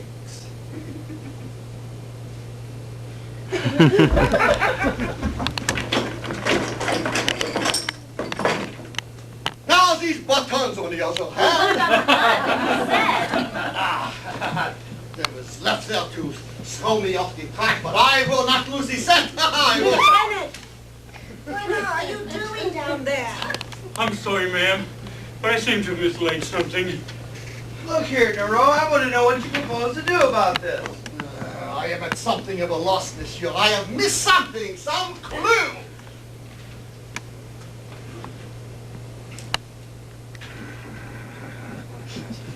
Ladies and gentlemen, if you will kindly take the exact position you are in when the lights fail. Lieutenant? What? All right, everybody. Monsieur Nairo is going to repeat the crime. Surely once is enough. Not to repeat, madame. Reenact. Never fear, the gun is in my possession. Oh, by the way, sir. No interruption, please. Now, you were here. I was there. Monsieur Bisbee was there. I consider this boulder dash. Reenacting the crime, eh? Capital, and you'll enjoy this. I trust so. By the way, sir, before we begin, No, I'd like to... back in place, back in place. You will be James. Me? I must protest. My staff has been sufficiently decimated. Yeah, well, I shall be James. Now, well, Madam Mademoiselle, you were placing down your car. Oh, no, stay where you are. You will work the lights. Just let me get my bag. Darling, you don't need your bag. I feel lost without it. Oh, thank you. Very well. You're ready. James is ascending the stairs. Mr. Bisbee is saying... And I repeat it, this has gone far enough. Is going to... And I repeat it, this has gone far enough. The lights go out. Thank you, madame. Then... Keep calm, everybody. All right, Mrs. Mariner, the lights. Just a minute. I can't seem to find... There. Clock. Oh, clock. Yes, Doc. Do stop doing that. I do think you could have warned us you intended to fire. Yes, that was it, I assure you. I was startled. You have a most peculiar reaction to it. But I did not fire, madame. Well, if you did, who did?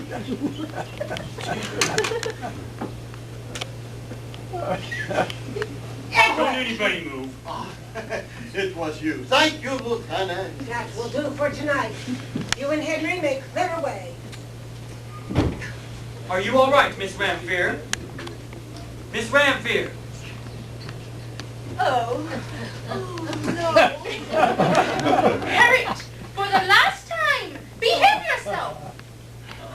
But it wasn't me, sir. Well excited, you fired without knowing it, but no one was hurt. That's the point. No one was injured. Mr. Finsby? If I have fired without knowing it, I would have known it. And I wasn't excited. It must have been you. Are you seriously suggesting that? No, Mr. Finsby. Yes, where is Mr. Fisbee? Oh, dear. You are excitable, sir. I've noticed it. I mean, you are French. You exceed your authority, so I shall report it. After all, I'm in charge here, sir. And I'll thank you to remember that. You compete with Noir with his Noir. Ha! I am in charge, after all. It is entirely my responsibility. I'm afraid so, dear. He must have moved. If you don't mind, madame, you can hardly deny that I am entitled to all the credit. You, sir? Certainly not. It is entirely my responsibility. Gentlemen, if you don't mind, there will be credit enough for all. There has been another fatality. Oh, What? Who? Mr. Fisbee. Who? I might understand that Mr. Fisbee has also been murdered. As you say, monsieur, your responsibility. Oh, no. The credit is all yours. I suppose we had better take a look, n'est-ce pas? I guess so. Bisbee, huh? Wondered who that was. Oh, no. This is too distressing. Miss Gumpert, I must apologize. Oh, these things happen. It occurs to me, apropos of this, that there will now be a vacancy in the car going back, if your lordship would care to fill it. Smashing! It looks as though somebody were a very poor marksman. But he moved. No, monsieur. A very superb box. Oh, well, I wouldn't say superb. Lucky for you, sir, that he was. He might have got you instead. Edward, Henry, if the gentlemen are finished with him, you may dispose of Mr. Fisbee. Let me see what happened there. The library is about it, madam. Well, very well. There, you may put him in the dining room with Mr. Fox Firestone. James is in the dining room, madam. Mr. Fox Firestone is in the pantry. James, of course, will have to take the pantry. Yes, of course. Ladies and gentlemen, clearly the murder of Mr. Fisbee is the work of the same hand as all the others. I don't know why you say that. Clearly, madame, it would be idle to suppose the presence of two fiends. Monsieur, please. Must you use the word fiend? I'm thinking of my wife. I would not wish to offend madame. How about homicidal maniac? Let's go back to Fiend. Presuming the existence of such a person as I fear we must, one must ask oneself first, why? Why? Yes, why? Why? Why? Why? Why is the key? You lost me somewhere. Oh, he means motive is an important thing. Oh, The series of murders has but one motive, evidemment. Once we establish that the culprit is ours, now is the time for deduction for the little girls. Yes, Bob. Oh, man, we... Edward, you may clear away. Yes, madam. Are you all right? Yes, I'm fine. It's just poor Miss Rampier. Miss Rampier, would you like some more coffee? Oh, no. Second cup always keeps me awake. Mr. Bisbee. Yes, poor Thisbe. How about poor Thames? No comparison. Now, just a minute there. Monsieur Nairo may want to reenact the crime. Oh, cripes. I must protest. This has gone far enough. My staff is already in trouble.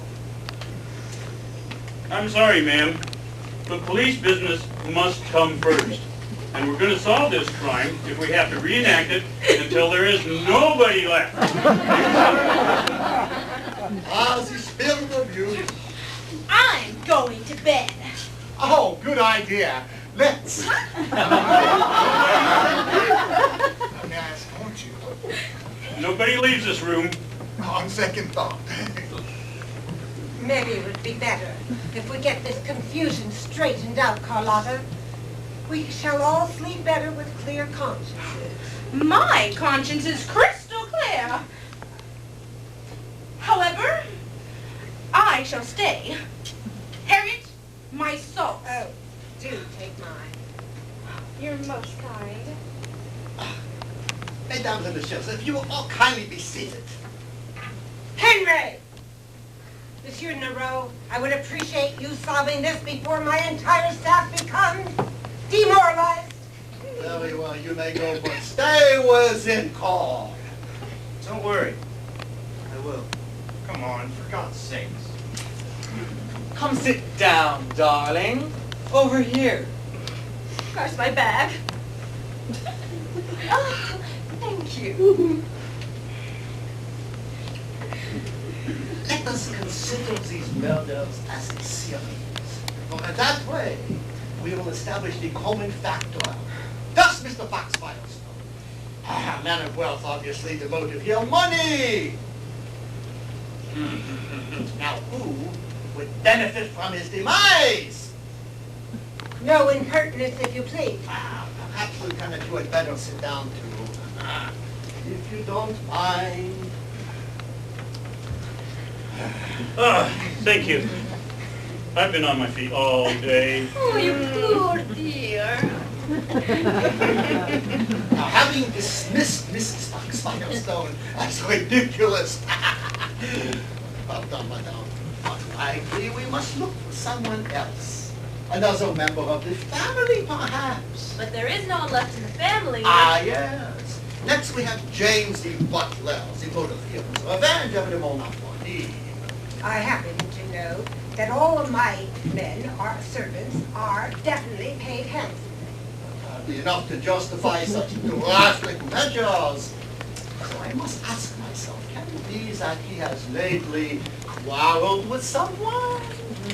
My word, he did have a bit of a shiner, didn't he? And I myself have been a short but sharp contretemps earlier today. Say there was some trouble, by George. Sit down, Lieutenant. Next we come to Mr. Bisbee. What about Styles? You're neglecting poor Styles. Remember Styles, dear? Why you keep breaking up Styles? You know that was an accident. As Madame says, I do. But that was an accident. I happen to know that all the Styles' savings were invested in annuity. On the other hand, he was a super butler. It couldn't have been money or revenge. You're right, Madame, it was deserved. What was it then? Practice, Madame! Practice! Someone used my butler for practice. Amazing man, isn't he? Amazing. I still insist it was an accident. Now, Marinelle, you must not confuse the issue by bringing extraneous notes. And you will forgive me if I say you know nothing about this. Well, I like that. Excuse me, monsieur, but I will allow no one to be rude to Mrs. Mariner. He was rather rude, wasn't he? 1,000 pardons, Madame, but you must not confuse the issue by calling this meltdown It an was. accident. Of course it was. Back to to Mr. Fisby. We must not leave Mr. Fisby hanging.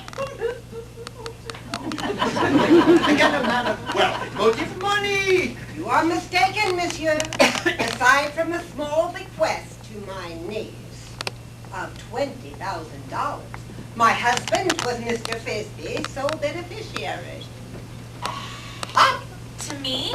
My dear Louise, congratulations. Isn't that nice? As you see, no motive there, my husband having preceded Mr. Fisby into the great beyond. C'est pardon, madame has now emailed. $20,000? Say, now I get it. I must say, I know. The pattern has now emerged, monsieur. Perhaps you allow the early me to go to bed. Oh, Miss Governor. And Mademoiselle Toonboy, we must establish ourselves beyond doubt. Harriet, my salts. I do take mine. I should have some here somewhere. There's no doubt in my mind now, sir. Sit down, Lieutenant. Now, I was here. The Earl and Miss Campbell were here. Miss Fox was there. Originally. Monsieur Moreau, I will not allow the lieutenant to make such implications. Then on Really? my direction, Madame Marlinelle turns off the lights. Aha! Now, Monsieur Moreau, Somebody turn on the lights. I can't find my salt. Yeah, take mine. Quiet, please. There is a shot. I say there is a shot. Oh, Ah! You must Mademoiselle, I must warn you. Very well, Lieutenant, the time has come and has come.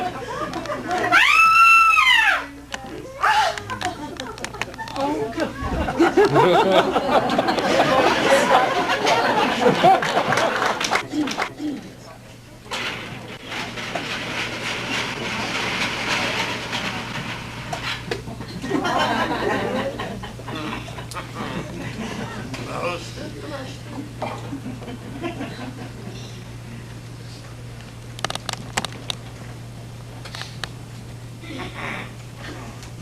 Most interesting. Ah!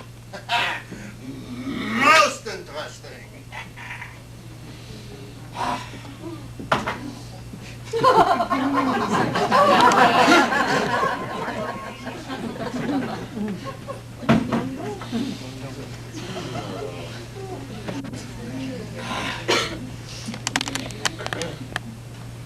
Monsieur Moreau, Madame, you have precisely 27 minutes more. Do you progress? no. Examine. Douce. I grow more certain as the moments pass. In other words, no. As I promised you last night, madame, I will have the confessed murderer for you to turn over to the authorities by noon today. I lack only the final proof. Again, as you said last night, when I agreed to postpone calling the police till noon.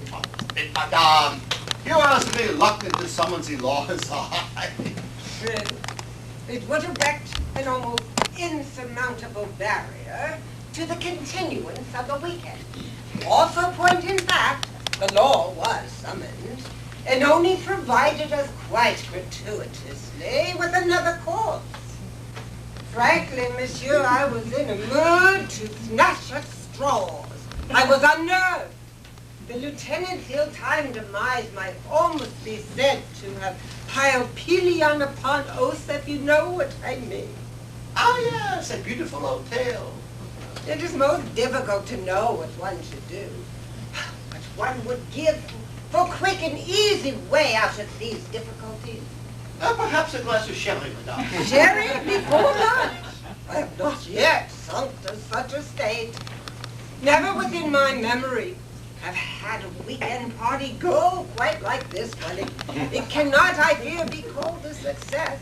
No, monsieur, no, you mean to comfort me, but I am not blind. I must face facts. This weekend is not going well. I fear it is not. I have asked myself if I could have forestalled this most trying series of circumstances, and I'm obliged to reply that I could not. One should be prepared for any social contretemps, it is true. But imagination has its limits. It is also manifestly unfair and unpleasant that I ask myself if it may not well be a case of divine providence. This is a judgment upon me, for it is true that Cordelia Bassett had a more valid claim to the Earl than I. Since we are alone, monsieur, it is too much. I may own that the entire situation is too much for me. I am, I confess, entirely unmanned. Courage, madame. All will be well. Soon I shall make the arrest, and the complete confession that I shall write myself will guarantee no interference from the police. Voila, another triumph for Noir. And your weekend party, formed from inferior, will be the successful of the season. Oh, that I fear is too much to hope for. Only consider, madame. Can this Mrs. Bassett of yours, for that matter, can any hostess in America boast of a weekend party, the festivities of which encompass 6 members? Oh, truly it is unique. That is a side of the situation I had not considered. Every cloud has a silver lining. My word, yes. You have quite cheered me up, monsieur. It will be rather a mark to shoot at, will it not? But that reminds me, the weekend agenda usually dictates a ride along the cliffs at 11:30. I felt, however, under the circumstances, I therefore cast about in my mind for a thoroughly innocuous pursuit, and remembering my girlhood days in school. Here you see. A harmless pastime and the perfect lawn sport. No unseemly exertion is required. The servants will chase the arrows. No physical contact, of course. And I'm rather good at it. The sunken garden, I think. The calceolaria are rather good there just now. Oh, thank you, Edward. Some of the other guests are already out. Louise is showing Miss Gumpert the garden. If you'll excuse me, madam. That young man's admiration for my niece is becoming quite unwholesomely apparent. D'abord, madame. Quite. I should discharge him on the spot, except for 2 reasons. He's irreplaceable, and he is not in my employ. 20 minutes, monsieur, and I need hardly say that the comfort is not to be one of my guests. If any of them appear, please send them on down to the archery range. It's time to get started. I cannot have my guests wandering about at will. Good morning, monsieur.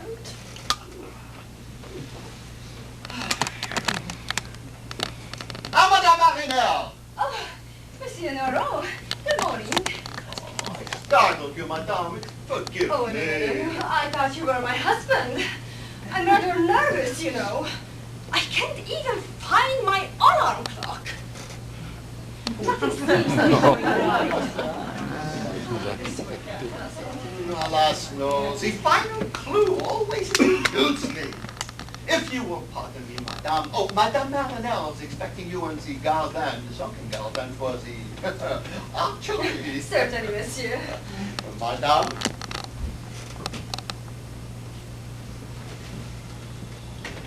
If at first you don't succeed, try. Archery? Oh.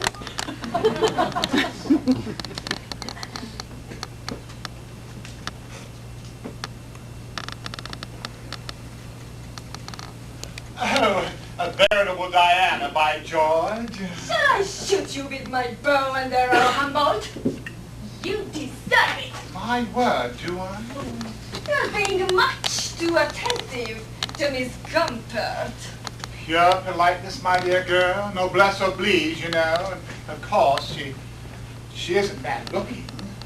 It's not fair to damn her with faint praise, Humboldt. I shall defend her. She is, too. Thought you looked quite lovely last night. My George, those emeralds. How lovely. We can talk these things over quite calmly. It is, isn't it? Oh, Humboldt! I get you! Oh, my dear. How can I watch? Oh, I know. Her hair may be prettier than mine. Her figure is more symmetrical. Her smile more dazzling. Her hands are softer. Eyes darker. It's true devotion. Nothing at all. Oh, you are so lovely. Oh, no. Fine. And so symmetrical. I adore you. Oh, Humboldt, my own. Madly, in fact. Oh, Humboldt, will you forgive me for being jealous? Oh, I'm a hound. Fido. I shall call you Fido. Woof, woof, eh? Fido, you must promise me something. Yes, my dear, anything. You will meet me here, say at the library, at 12 o'clock noon. That's a half an hour from now. The library, well, I hardly like to intrude on poor old Bisbee. Oh, I think they are all in the cellar now. Oh, well, the library, 12 then, but why not now? I have something I must do first. I know I keep saying that, but this time I shall do it. Indeed I shall. A good girl. Now, come along, Humboldt. What a nice idea to have archery. Did you know, Humboldt, that I was captain of the archery team at St. Veronica's?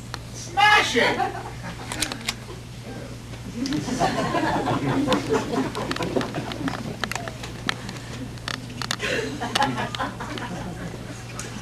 Well,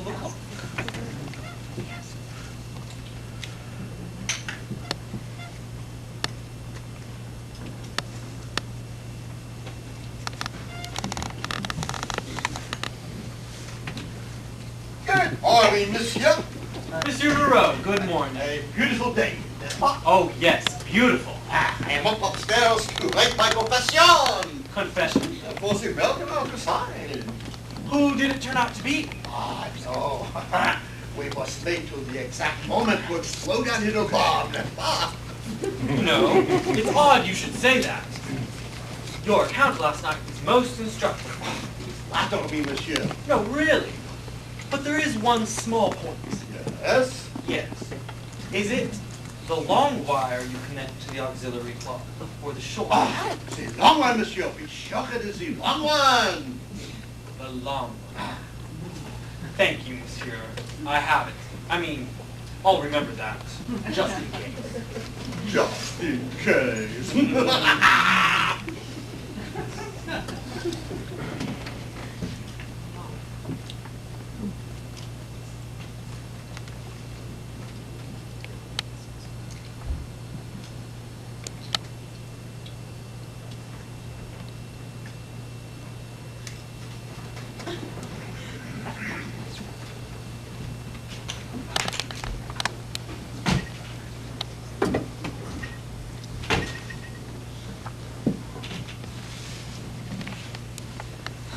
Really, Harriet, I can't understand what has come over you. 6 people have been murdered, Carlotta. The number does seem a trifle excessive for one weekend I own, but one must not lose one's head. I say, is anything wrong? 6 persons have been murdered, sir. Oh, I say now, one mustn't carry these things over. Another day, another 5 shillings, you know. 5 shillings to the dollar. Yes, it's 5. Or is it 6? I thought it was 4. No, it went up. Or did it go down? Oh, Harriet, you can go back to the others now. Dear, Yes, Carlotta, dear. Excuse me, I shall go back to the others now.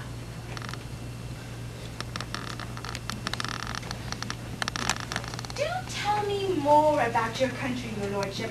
I know so little about it. What would you like to know about?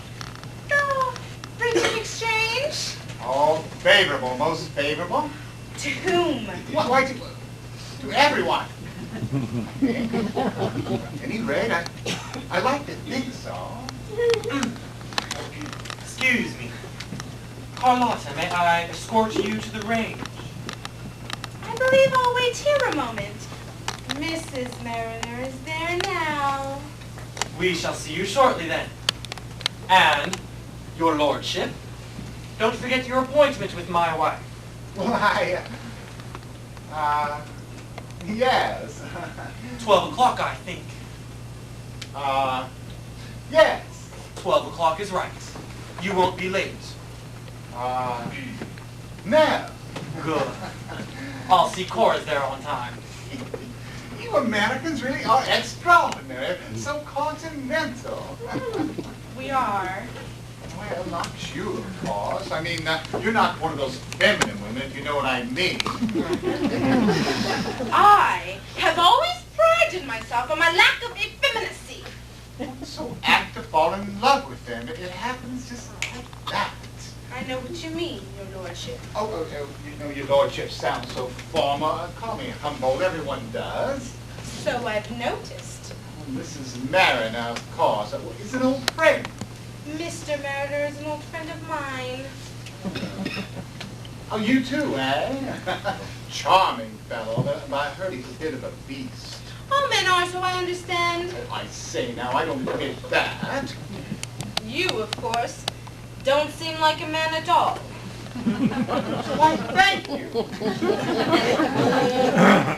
You think me forward, perhaps? Oh, not at all. Charmingly backward. I say what I think. It is a privilege one should exercise. So like my dear mamma. She always said what she thought and what a thinker she was. And she approved of you. I feel sure of that. Well, she never did approve of Mrs. Mariner, Miss Smith, that is. Said she'd be apt to make a man of me, and I was better off as I was. Mama always had my best interest at heart. And rightly so. Oh, I shall be a dead duck if I keep that appointment, you know. I shall do something rash. I know I shall. Then don't keep it. I promised. Then break it. Where are your principles, Humboldt? That's the devil of it, Carlotta. When I'm with her, I forget them. Absolute honey in her hands. And the worst thing of it is that I enjoy it. I know the feeling well. You do? You wouldn't suppose to look at me that I could be made to feel girlish now, would you? Good Lord, no. But yet, with Mr. Mariner, I feel positively girlish. I bridle, I blush, I even throb. Oh, dear me. Appalling, isn't it? If Mr. Mariner were free, I fear I'd marry him tomorrow. So would I. Mariner, that is. What are we to do? Defend our single blessings, whatever the cost. By Jove, you've given me an idea. You want to remain single, and so do I. We're both sensible people, Carlotta. Well, at least you are. Why don't we remain single together, if you know what I mean? Are you suggesting? Not. Two heads back to back, you know, sure. You? Most favorable rate of exchange. I hardly know what to say, your lordship. Humboldt.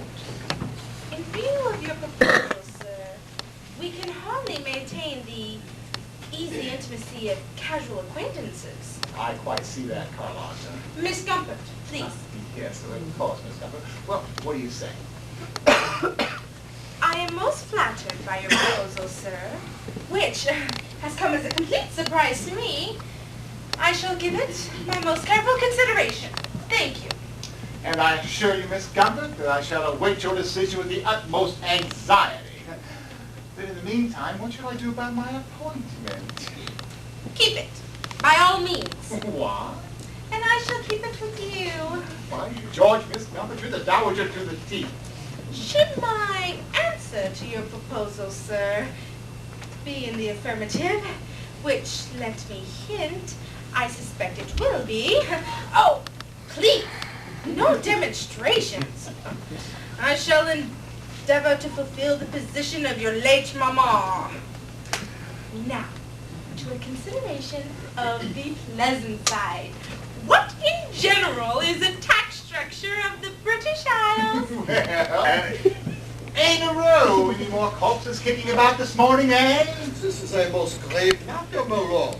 Quite right. I'm sorry. We all look to you, Monsieur Nero, for an early cessation of these disturbances. They have, I fear, been a source of considerable annoyance to our hostess. Delicacy does you credit, mademoiselle. I have here a confession which requires only the signature of the Melville who is aware of my scrutiny. There will be no more crimes, mademoiselle. Madame Fox Firestone may rest in peace. My God, what have I said?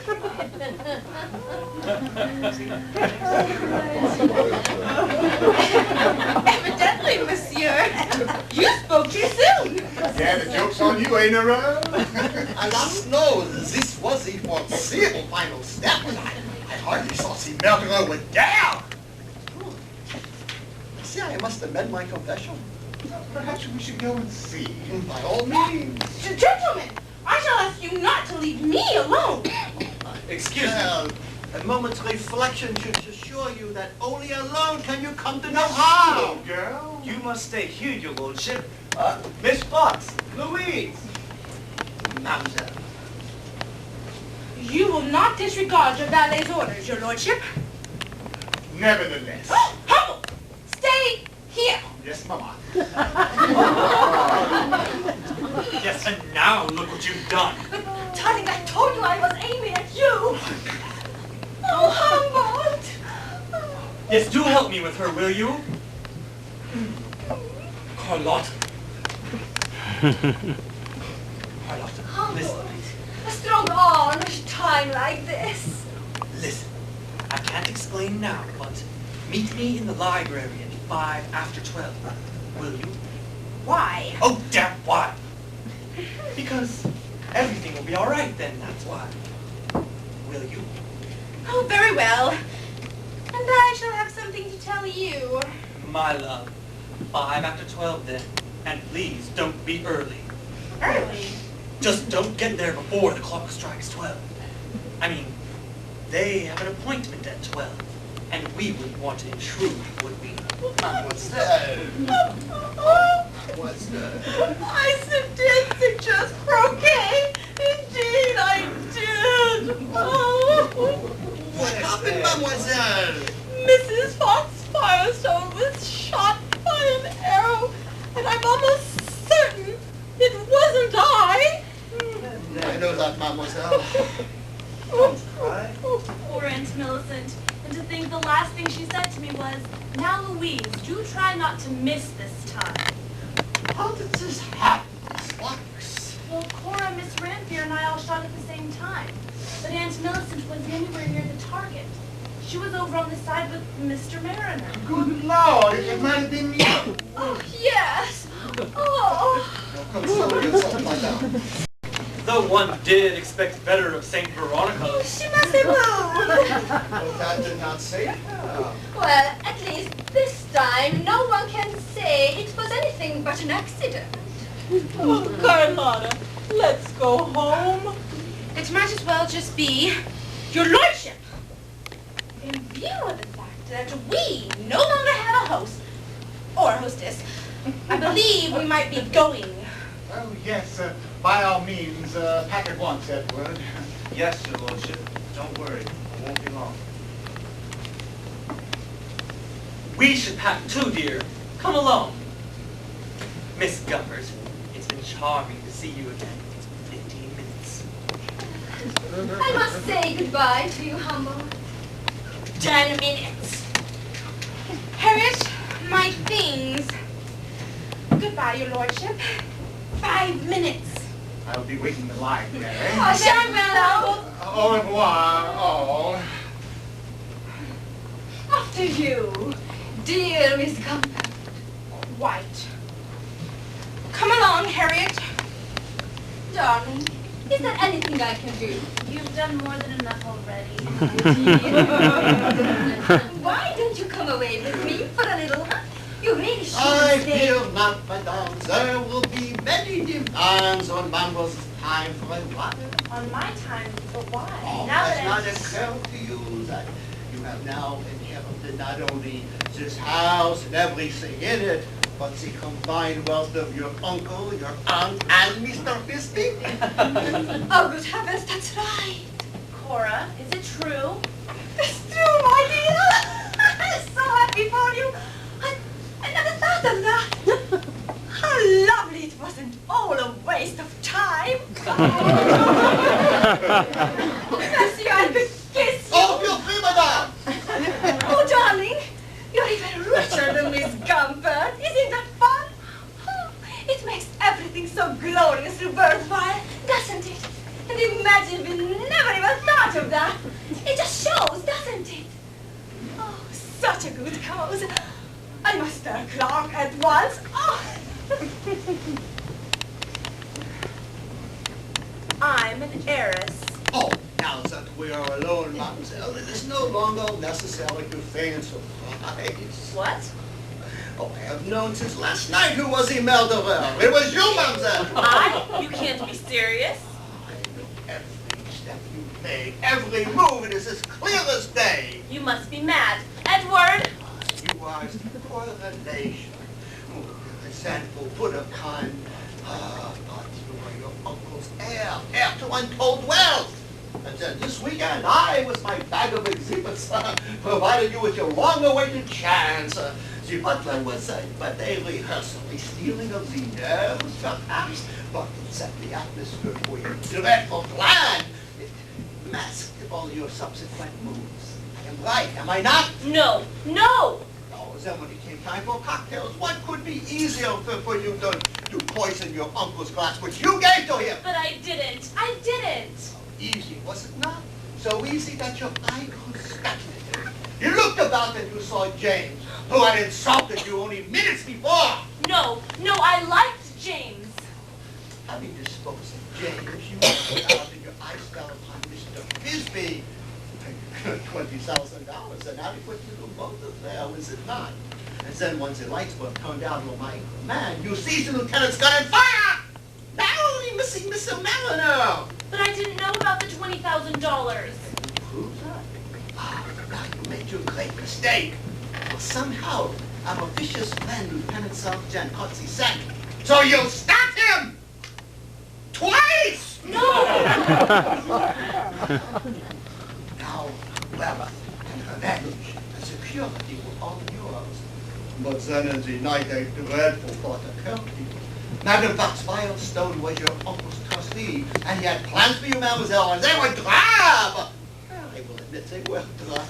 But I wouldn't have killed her. I didn't. I myself heard you cry only yesterday. I hate you! I hate you!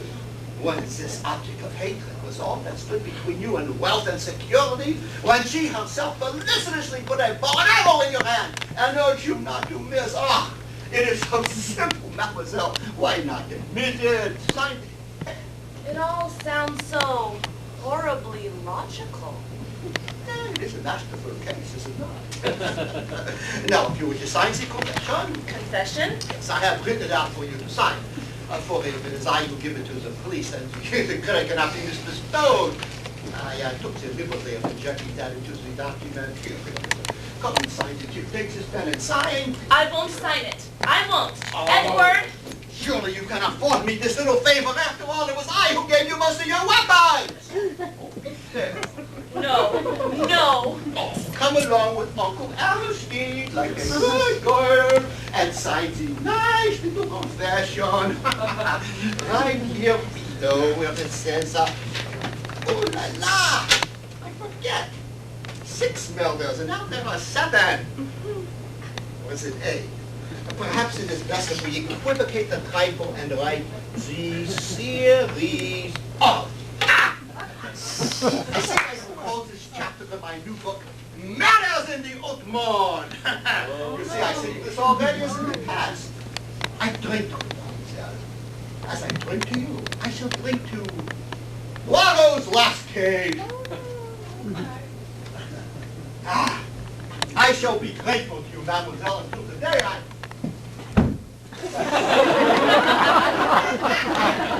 What is it? Did you call Louise? Edward. What is it, love? Monsieur Nero, the murder's a confession, oh Edward dear. Confession? On the desk. Oh, it was terrible, those things he said. I don't know what to do. I feel so helpless. Listen to this. To whom it may concern, faced with exposure and overcome by grief and remorse, I wish to confess that I, and I alone, am guilty of the series of murders at the Fox Firestone estate this past weekend. I choose this way out as no other recourse is open to me, and I wish it clearly understood that all credit is to go to Aristide Nero. Well, where is he? On the terrace. Oh, what am I to do? Holy smoke. Edward, what is it? Is he... Listen, Louise, we better go for the police. The police? Did oh, he say Edward. why he did it? Oh, never mind that. His confession in his own handwriting will be enough. His confession? And then suicide. He must have been deranged. Imagine wanting the credit for murder. Yes, imagine. Oh, Edward. There, my love. Don't worry. I'm going to watch out for you from now on. Oh, are you, Edward? She'll have me, Miss Fox. Oh, Mr. Leslie, I shall have you with the greatest of pleasure.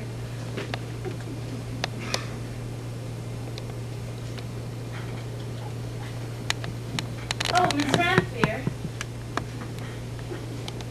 My dear, I've come to congratulate you on your good fortune. Thank you. Thank you, Miss Rampier. I mean, on your inheritance. It just occurred to me, and to tender my services. Inheritance? As companion and chaperone. A young woman like you shouldn't be going about without a chaperone. Yet none too soon.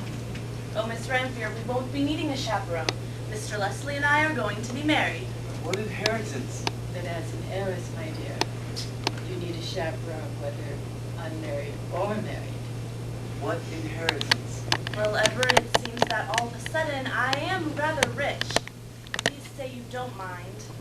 Gosh, Louise, I love you no matter how rich you are.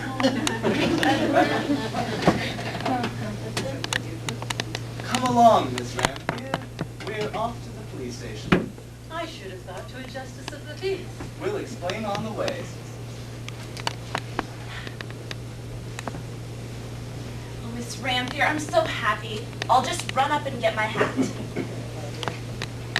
Oh, yes, Harriet, my duster. It's in the cloakroom. Yes. She seems very gay for a grief-stricken orphan. Why didn't you wait upstairs? I can't find my gray gloves. They're on your dressing table. We'll go and get them. Did you hear me? I have an appointment.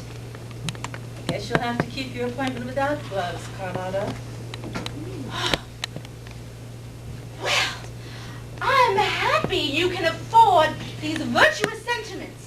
I was leaving you a small bequest in my will for your old age, $15,000 to be exact, which in view of such rank ingratitude, I shall cancel it Monday morning. You know, I've always had an eye for someone who is sweet and unspoiled and kind. Oh! Give me this till 12. Goodbye, Harriet. I shall know where to reach you, shall I not? In case any of my personal belongings are missing. Oh, Hubble, they're patiently waiting. Hubble, wake up! Oh, Miss Rampier. Has it struck 12 yet? No, it's still light. I was afraid I was late. No, the Earl is in the library now. With Miss Gumpert. What's Miss Gumpert, huh? Yes, Mrs. Mariner. I should like to say au revoir to you now. I should be leaving soon with Miss Fox.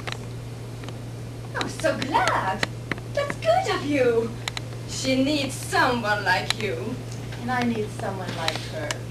They're a sweet young couple. But you know, Mrs. Mariner, it's not as easy as it may appear to be the companion of someone you don't love. It's a very cruel world out there. And money, no matter how much, is not enough to make up for a kind, gentle heart. Miss Ramfield, I hope you will consider this before you keep that appointment. I will. Thank you, Miss Ramfield. Harriet, we're ready. Coming, dear. Oh, goodbye then. It's been a charming weekend. Oh, I'm so glad you enjoyed it. Goodbye.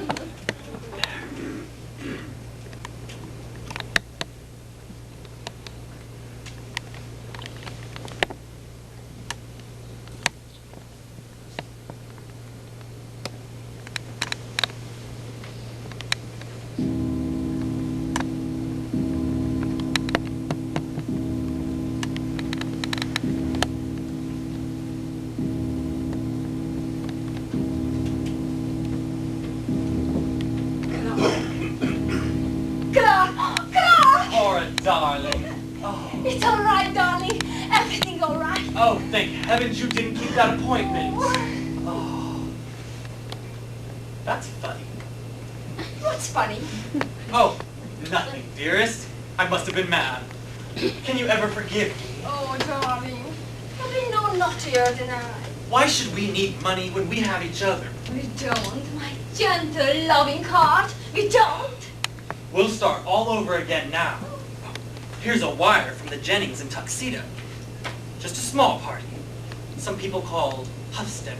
Hofstadter? Delicious. Midwestern, but apparently quite presentable.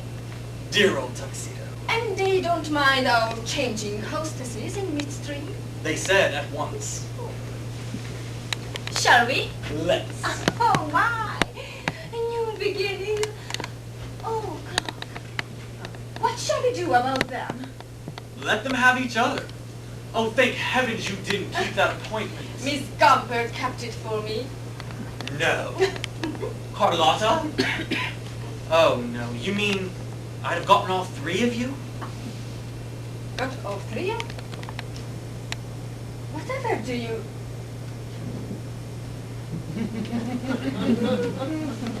The grandfather's clock.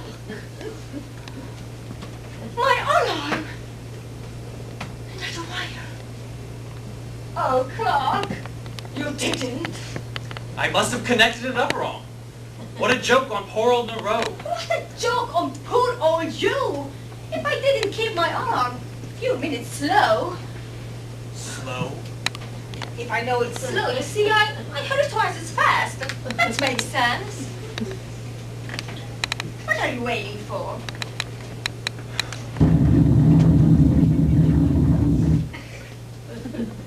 That wasn't nice. That wasn't nice at all. I'm sorry, but if you just tell me these things. You ought to be ashamed of yourself. Who ever heard of keeping an alarm clock slow? Calling again and think nothing. Nothing at the threshold. Brand new life together. Let's both promise. All right. New worlds to conquer, eh, love? Oh, Hofstadter. Hofstadter. I heard that name. Steel, dear. Steel and coal. Oh. Ira and Lillian, I think their names are. Oh, I'm sure they are a charming couple. Oh, they're both single, apparently. Lillian's his sister. Oh, really? Coming, darling? Yes, dear. It is gone. I left my